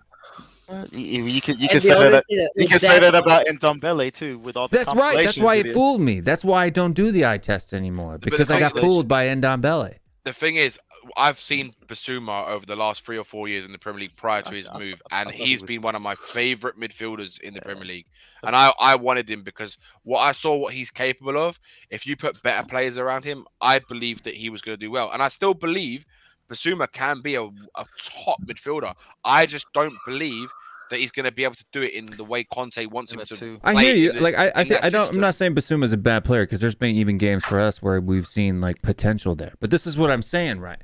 Like I would rather have, and I know everybody craps on Højbjerg a lot, but you got a guy who consistently plays at like a 6.5, 6.75, right? Like consistently, just boom, boom, boom, week in, week out, never fails.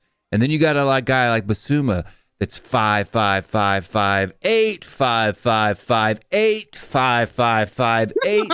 Who would you rather have? The steady 7 every week? Or a guy who's going to get you 3 or 4 8s a year to make you feel funny inside? I get you. I'm not disagreeing with that point. I would rather have the consistent player than the flash in the pan. You know what I mean? I think with Basuma, I just don't think that the 2 sitting in the 2 works for him. I think he's better off in a 3, maybe sitting in a defensive mid role with a number 10 or whatever. I don't know. It's I don't know. Whoever the next manager is, they have to figure out, because these players are not going anywhere. Not getting rid of Basuma. You know, you're gonna have all these midfielders that they need to figure out, including the ones coming back on loan, coming back from the loan. So good luck sorting that shit out.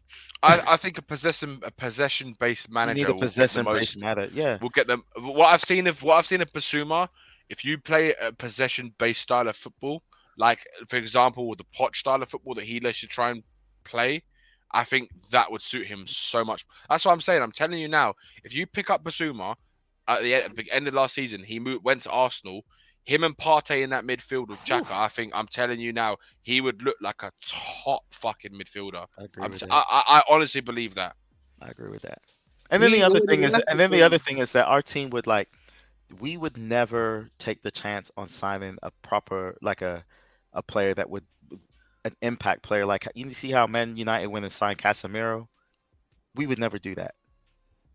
We would never. It could be that one player that we would just need that would just solidify everything. Yeah. But might be in his 30s, and we just wouldn't do it. Yeah. Like a lot of people laughed at Arsenal signing Jorginho, but shit, he's kind of solidified that. Give him a little bit more stability. You know what I mean? A little bit of that veteran nous that just might win him the league. You know what I'm saying?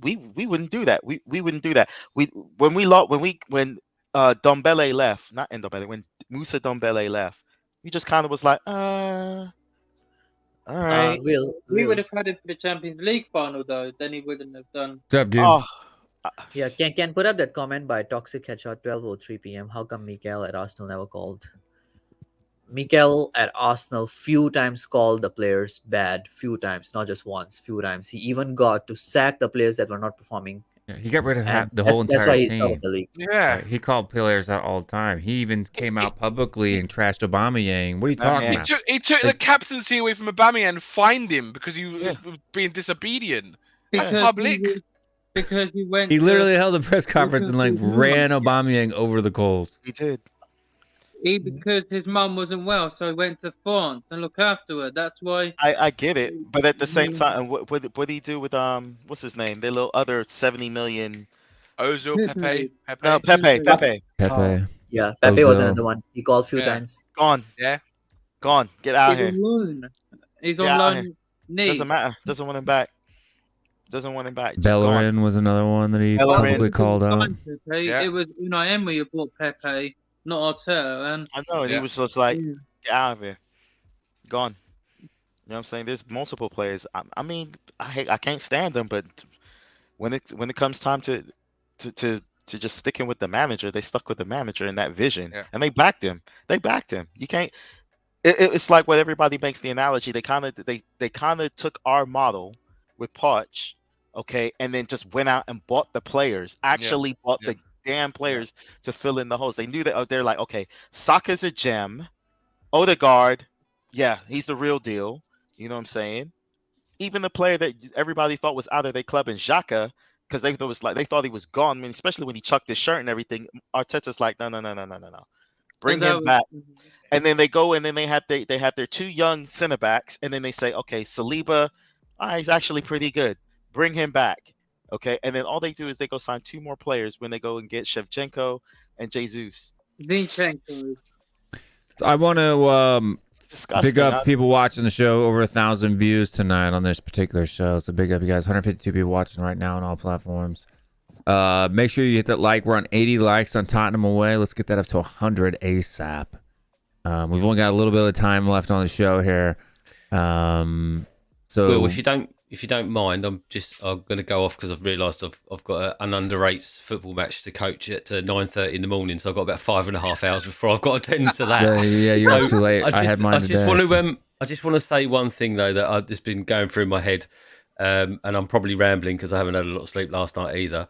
But for all those fans that are actually saying Conte out and blaming Conte for these frailties, listen, don't employ a carpenter. Ask him to put a shed together for you in an hour and then supply him with a plastic hammer and then moan when he doesn't get the job done. Hammer, right? That's all I'm going to say. Scotlandly. Good luck night, tomorrow. Boys. I'll speak to everyone soon. Cheers, guys. I hope you win 8-3 like I did today. Not everybody can do that good. I'm just saying. Did you sub off in the right time, Will? You put in the right we sub? actually only had one sub today, so didn't have to make a whole lot of subbing decisions. But got 14 on the roster and only 9 want to show up. So listen, I'm gonna shoot as well, guys. I've got to be up as well. Well, good, because 3 o'clock is when 3 hours in is when I was going to shut this puppy down. So we can start doing outros now if we want to. But I'm gonna go because this little one, he just pooped, so I can. He needs to go to bed. That too. He took a late nap. So He took a late guys. nap, so Lovely show, lovely to be on, and guys, nice to speak to you. Fuck as well. off, Danny. Bye. And you too, Will. Fuck you too. Fuck off, mate. Fuck off, mate. See you later, guys. See you later, guys. See you guys on We Are Big up, Talking Dan. TV, man. We'll see you guys, man. Big up. Thanks for coming on, Jason. Appreciate it, brother. Welcome Guys, have a anytime. great night. Thank you for having me. Bless. Big up, Jason. Thank you. Elias, you want to plug yourself, man? When are you going live next over there on your thing? Going live tomorrow night, at 8 p.m. Eastern. I don't know what time it would be at UK. Is UK 7 hours ahead now or 8? So when do you change your clocks, though? Last week of March, 25th or so 26th. next week, then? Next weekend? Next, do you know what I'll tell you now? Hold on. I think it's like a month after us. We did it at the beginning of March. 26th of March. There you go. So it's next weekend. Yeah. So it'll be 8 p.m. Eastern. It's going to be midnight. It's 10 past 4 in the morning here in London. Yeah. 10 past 4 in the morning. It's 10 past 12 here. Eastern. We're 4 hours ahead of Will. Yeah. Oh, okay. 4 hours Until they ahead. change their clocks, and then it's 5 again. Yeah, you're ahead of us because you go east. Yeah, I'm way ahead of you guys. I think so mine would be at 1 a.m. GMT. I think Then that's 9 Eastern, not 8. Yeah, so it will be 12. Yeah, sorry, 12 a.m. GMT. Yeah, 12 a.m. Tomorrow night. So big up to Elias. KPV, man, where can people find you at? You got your YouTube channel, all that good stuff. Is Goguma there to find your channel? Goguma's in the links. Goguma's in the chat. Or at least she was a minute ago. KPV's got a channel. KPV's got a channel. Oh, wicked, man. I didn't know. Yeah, he's been plugging it on here for the last couple of weeks. You go live soon, so get me to at least 100 and keep going, everyone. Hit that subscribe button, and you can find me, Kyle Will, Tottenham TV on Twitter, Instagram, K-Bar Retribution, Carl Vineyard, and just YouTube channel, Carl Patrick Vineyard, Will Tottenham TV, KPV, and I'll hopefully bring a video soon. But since 2 Jabroni Spanish team ain't gonna bring back some FIFA content, looks like they're looking at the king of the Spurs channels here that will be doing it. So That's right. I'll be calling them out tomorrow. Today I'll be calling them out. And Kyle, I really liked your last video where you're like, Stell's a Muppet. That melt. He's just a big garbage pail, and Will is amazing. I love that video. It's great. Pleasure, man. You know what? You should call your channel Jabroni TV, man. That was so good. Jabroni TV. I love the good old jabronis. And every show, Carl, you start your show saying, "What's happening, jabronis? What's up, jabronis?" Yeah. Or you could be started. It's your boy. It's your jabroni. It's your your boy. jabroni. It's like it's your jabroni KPV. He's a jabroni. Yeah. Danny's like it. probably seeing this. Brian Daigle, Ben Sim are probably watching this with Jack and David. So, yeah, peace out, everyone. And as always, Levy out. That's right. Levy out. Big up, Kyle. Gotcha. And then we've got Spurs Day America. Welcome to the show. I saw you on earlier on the watch along. I didn't have a chance to watch the emergency stream because I fell asleep. But Dude, I fucking went in. I went in hard. did you see my intro? I went in pretty hard, man. I was pissed today, dude. Yeah. I was I didn't see pissed. it. Well, Tell us where we can find you at Spurs Day America. Where can we find you at? What do you do? What do we know? I don't really have any content channels, but I have been thinking about getting into the space now. So I'm definitely thinking about or definitely reconsidering investing in starting my own content channel, maybe doing just like some VOD videos or just like some live streams of me just yelling into my phone about Spurs. TikToks, man. That's where it's at, bro. You should start TikTok. Yeah, get on TikTok, something like that. But I don't have much to promote, but I'll probably just be, poking my head around, Tottenham live streams and content around Spurs and everything. I'm a fan here in America, so I don't get a whole lot of exposure except through the internet. So I'm always willing to, hear. You're always welcome here, bro. Yep. You're always welcome here, mate. Yeah. Big up Tottenham away, man. I love this channel. Love hearing you guys talk about Spurs. Yeah, we're the only ones that don't trash Americans. So yes, it's nice. Yeah. Or Asians. Or Asians. That's true. We don't trash Asians. Listen, we don't trash Americans. We embrace the global fan base. That's right. We are a very equal opportunity and culturally diverse channel. Here at Tottenham Away. Do you know Tottenham Away started because we wanted to do a channel for Tottenham fans who lived away from the UK. That's how it started. Tottenham Away. That's honestly that was going to be our USP, but hopefully it does become that because that was the idea in the beginning. So yeah, man. Well, you guys are always welcoming. So yeah, thank you for having me on. Big up, my man. Mr. Stell, I guess you and I are going to be on Henry's show tomorrow. I'm on Henry's for like half an hour, and then I've got to go. I've got to leave at 5 a.m. on Monday morning. I'm not going to do the Monday show because I'm away, so someone's going to have to run it. I don't know who yet. Maybe JP, maybe you. Maybe. And then I'll do it. I'm not back till Thursday. Thursday I'm back. I'll do the fan show. Yeah, Monday I don't think I got anything going on Monday, and then I'm going out of town on Wednesday too. I'm going out of town on Wednesday, going to Connecticut. So if you live in Connecticut, hit me up on Twitter. We'll be at the Mohegan Sun. And that's that. Yeah. But that's it. And then for me, so I'm going to be on the show on Monday. I'm going to be doing Henry's show tomorrow. Be on the show on Monday.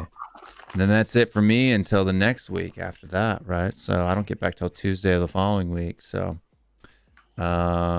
we won't be here for next week's game. But I guess we don't have one because it's international break, so I'm good, right? Yeah. I'm good. That's it. It's all good. Good. I don't have to miss any games. I get my paycheck this month. No, I'm just kidding. Folks that are watching the show in the chat, thank you very much for all the likes. We got 83 likes on Tottenham Away. I'd like it to have been 100 before we signed off, but we have it over 1,100 views live today. So big up, you guys. It was a great show tonight as far as the viewers. Almost 200 at one point at this time of night is awesome. Fantastic. Yeah, thank you guys for watching. All that good stuff.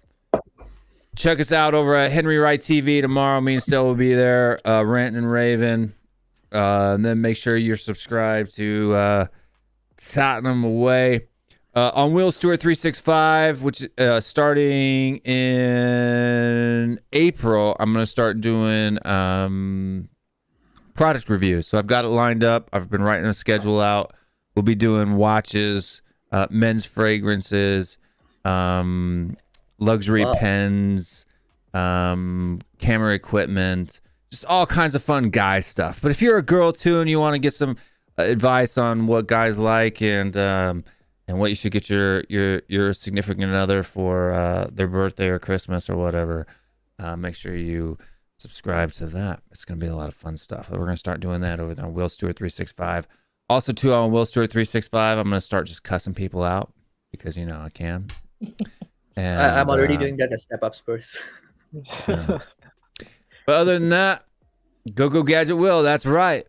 We will be back, I guess. Who's our next fixture? Everton. Huh? Everton. Nah, we should win that game. Do you know what? I do not think we're going to beat Everton, man. You don't think that the Conte is going to get a response out of these guys? Yeah. I think he will. I think these players are shit. Do you know? When I say shit in defense, I just feel that we're doomed because we've got all the relegation teams who are fighting for their lives, and we've got all the teams all fighting for fourth, who I think are slightly better than us. For me, listen, if we get top 4, Conte deserves a freaking statue. After tonight, if he gets top 4, this guy deserves a statue. But you don't. I'm calling it now. I'm going down the list with chest. I'm pulling a Dietrich Kane here. 10-0. We're going 10-0. Last 10 games of the season, 30 points. Well, that's not a Dietrich Kane. That's not a Dietrich Kane. Dietrich Kane, we're going to win Champions League. This guy still hasn't done his forfeit from the bet he lost a month ago. This guy's got no chest.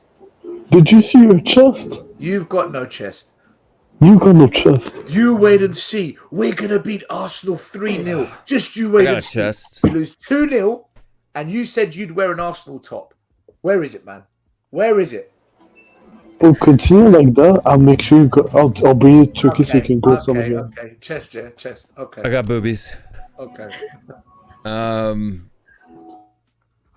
But yeah, 78 points, man. What do you think? 10-0, going on a 10-0 run, finish out the season undefeated. I'm telling you this run. I'm putting my chest on the line. We're gonna win 10 games in a row. Watch. See, I told you. I was pulling a Dietrich Kane. Do you know what? Chris Cowling blocked us. We need to block Dietrich's, man. We need to block Chris Cowling blocked the wrong guy. He blocked the wrong guy. He was looking for Dietrich. Can't block Dietrich's. You know, it's funny. I'm gonna get clipped now, and there's gonna be people talk about me on like TFT about how I predicted we were in the last 10 games in a row. That's okay. That's what they do. That's right. Hi, Suiso. That's right. Hi, Tottenham. No, what's boring? We have the international break. I won't be bored, dude. I'm going to a trade show that's at it's a trade show, and it's at here's Minerals. It's a trade show and it's at a casino, so it should be a good time. Listen, man, like I had to go mad the wrong ones again. I'm on a mission this year. Did you wear the ski mask so they couldn't find you? That's the Minerals mask, bro. That's a Minerals mask. That's right. You need to tell the Roggans to unblock us. Did you see that, Minerals? You see Chris Callan blocked me and I never even talked to him? You know what I mean? Like, am I that famous, Minerals? You are. Will Minerals to it. Minerals General himself. Like, you have them on the ropes, man. You all send them to the woods, starting with the Georgia Chilias and all that. He's probably blocked on Twitter too. Let me go check. Did you mess with him too today, still? No, listen. I only picked out the people that tried to slam dunk Conte that also have shows where they talk about Levy and Enoch being the problem. You cannot keep blaming the owners. Put it on the manager and take no action against the owner as well. You don't slam the owner the same way you slam the manager, but yet you claim the owner's the issue. Listen, I don't do flip-flops. Where are you, man? Are you left? Are you right? Are you middle? I don't know how to spell Keelian, so I can't find it. Still, that's called being wishy-washy, man. Wishy-washy, flip-flop, yeah. Wishy-washy. Those fucking windshield wipers, that's what they are. Windshield wipers. Wishy-washy. Screen wash. Again, Will, like, I even saw people in the fan base say that, oh, Conte, he's lost to Mura and all those teams there, like, and it's all his fault, you know. Minerals. All managers at Spurs in the last 23 years have lost to poor opposition at some point. All of them. Exactly. Even the mighty Pochettino lost to Colchester. Didn't Yeah, he? Poch, Jose, Gent, Nuno, Conte. Look, and Conte said that today, and he said why? Because he said, look, the players are too comfortable. They don't like to play under stress. They don't like to be under pressure, right? He said, I've seen the managers that have managed this club, and they're good. There are some good managers in that list, right? So who are you going to blame, right? The players are too comfortable, been here for 10 years, right? How many players play for Arsenal right now have been playing there for 10 years? How many? maybe Not too many. None. Right? Besides academy players have been playing there since they were 8, right? Nobody, probably, right? We got like Lloris, Davies, Dyer's getting close to 10 years. Kane, Son. No, you know what? I have the best solution. Can we bring Levy to Minerals Ends? What's it called again? Where you live, Minerals? Ladbroke Grove. Yeah. Ladbroke Grove. How about we bring Levy there so it can be normal? It wouldn't last 2 seconds. You can last there because the knife crime is high over here, so you know what I mean. Yeah, well everyone bring a knife. I'm just asking. All right, we're gonna close the show down now after Datrix is trying to get Levy whacked. That's Dietrich's own opinion. Dietrich Kane does not, his opinions are his own and are not expressed by Tottenham. Everyone, do you know those African blades? The one those are brown, are like pretty big. Kill the stream. Kill the stream, bro. Kill the stream, man. End it. Talking about shanks and this and the other, man. Come on, bro. You play too much GTA, man. That's right, Dietrich. Too much GTA. It's been a while since I last played GTA, by the way. But we are coming back. Thanks for coming back on Minerals. We always love having you on. You're my favorite guy, dude. One of my favorite Arsenal fans now. Because you're not a Wally, dude. You know what I mean? Like you've got common sense. So man, we keep it real, man. Everywhere we go. Yeah, I think you, Lee Gunners, he's good. He's not a Wally. And then you got Wally's my term for just an empty-headed robot. Like you remember the movie Wally? Yeah, Wally. Yeah, I remember that. Yeah. And then who else is a good one? I think Troops. Lee Judge is all right. Troops is pretty good. Troops is okay. Dan Potts. Dan Potts, he's a decent dude. But yeah, no, that Egal guy, man. Yeah, man. Egal's my guy, but sometimes. Wait, would you count Terry Flowers? Would you count him as an Arsenal fan? Yeah, he's pretty close. Might as well. No, honorary. Okay. You don't count Romans from United, man. Come on now. Honorary. Oh, what do you think, Jess? His new girlfriend. Look, I mean, just to be honest with you, like, I mean, for a female and for an American, she's pretty knowledgeable, dude. I'll give you that for sure. Like, she's got more ball knowledge than a lot of dudes do, for sure. So. Yeah, man, Jess knows her things, though. That's why she's on the terrace, innit? So. Yeah. But I think there could be a lot. There's a lot. Trust me. I mean, do I agree with everything that Jess says? No, of course not, right? But I don't agree with everything anyone says for the most part. I don't even agree with everything Stell says, right? Everyone's too scared to challenge her. Everyone's too scared to challenge her. If I was in that show, her arguments, I would tear them apart, man. Apart. But you're demodding them and sending them to the woods. They don't want people like me that can slam dunk them. They want people that feed the channel, you know. They want people to flip the burgers. I don't flip the burgers, man. I don't go in and flip the burgers. I change the menu. I change the menu. You roast the sausages right. Listen, look, we could go on and on about this with all the channels all night. They say the same about us. They say the same about us. I mean, they're very like indirect with it. Haven't forgotten. But again,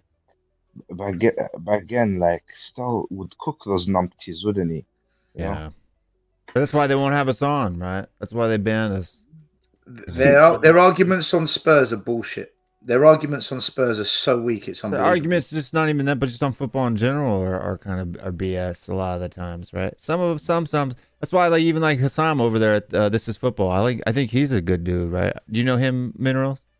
Yeah, man. Don Hussam, he's my guy, dude. man. He's got minerals too, dude. He's a minerals. He's a mineral soldier. Yeah, minerals general, but yeah, he's a good dude. He knows, but they don't have him on the TFT much anymore either because he talks too real. You know. Nah, he goes on the terrace sometimes. Yeah, that's what I'm saying. Sometimes, but they don't have him on near as much as he used to be on because he talked too real. That's what I'm saying. Yeah, he broke people down too easily. Exactly, John Fitzpatrick, many. John Fitzpatrick got a question. Stel, is there moles in the YouTube world, in the Tottenham YouTube world? Many. Yes. Many. Many, bro. Yes. They're little gender merchants, aren't they? You know. Listen, YouTube is media. Clubs know that it has an influence on thinking and on behavior. They need to control it, right? That's why now, if you look at Sky Sports, BT Sports, they have big YouTubers on as guests. Why? Because if we can keep them sweet, we can control the conversation. There you go, Daniel Levy. If you're watching, send me 100 million. I'll delete Tottenham Away's channel, just so you know. Don't have the new generation on side. Send me 100 mil. I'll sell out for 100 mil. Of course, bro. I mean, Daniel Levy is even playing Georgia Chile. So how much would you imagine? Not a penny less, though.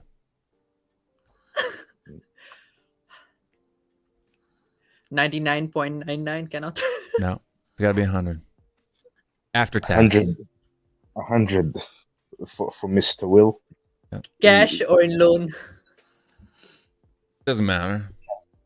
Cash or in payments, but it's after tax. It's net, not gross. 100 mil net. I mean, nets don't really exist, but again. I'm kidding. I'm not. I mean, if you pay me 100 million, I'll split it with you still. End the stream. I'm gonna. Yeah, it's time to go. Time to go. Pass out. Pass out? Why? You been working out today, Dietrich? No, I just ate too much. What you ate? Your cheat day? Yeah, that was my cheat day. Yeah. Chicken and quinoa. Tu bouffes du chinois ou quoi? Quoi de délire? Oh, je mange. Non, c'est des trucs. C'est un truc français.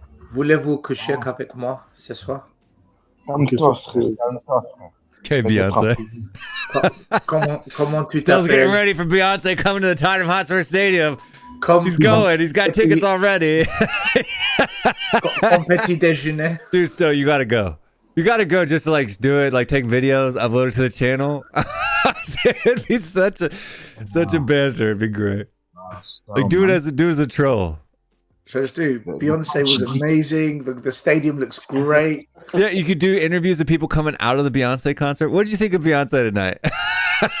Beyonce. And I'll tell you, as they come out, I'm like, are you Levy in or Levy out? Right. It'd be great. Oh, it'd be hilarious. This is a troll. It'd be great. Man, it's also hilarious, man. Doing everything for the Tottenham community, man. Harry Gaboro, man. But still a Ronin, man. He's a Ronin, man. That's right, he's a Ronin. We're all Ronins on this channel. That's why we don't fit in anywhere else.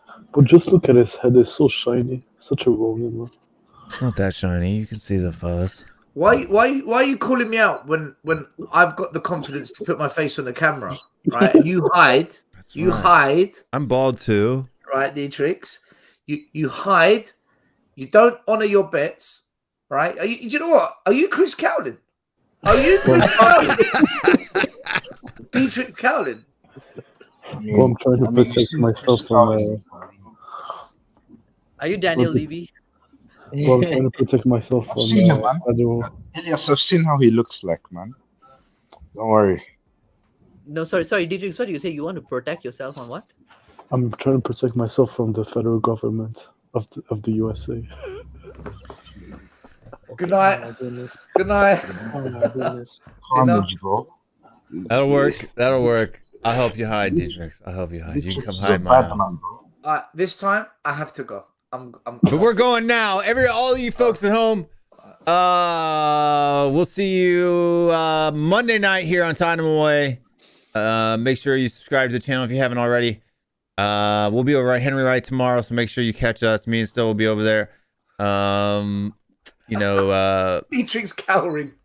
Dietrich's cowering. Dietrich's cowering. There you go. Bryce. We'll be over there. Handing pink slips to the brown envelopes and the wrongins. So make sure you come check us out. That'll be tomorrow at, when was it still? 9 UK? What show is this? Henry's show tomorrow. 8 or 9. 8 or 9. I think it's 9 usually. 8 or 9 UK time. Yeah. So make sure you check that out. Stay strong. Stay Spurs. And we'll see you mother hoofers next time.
You are mine.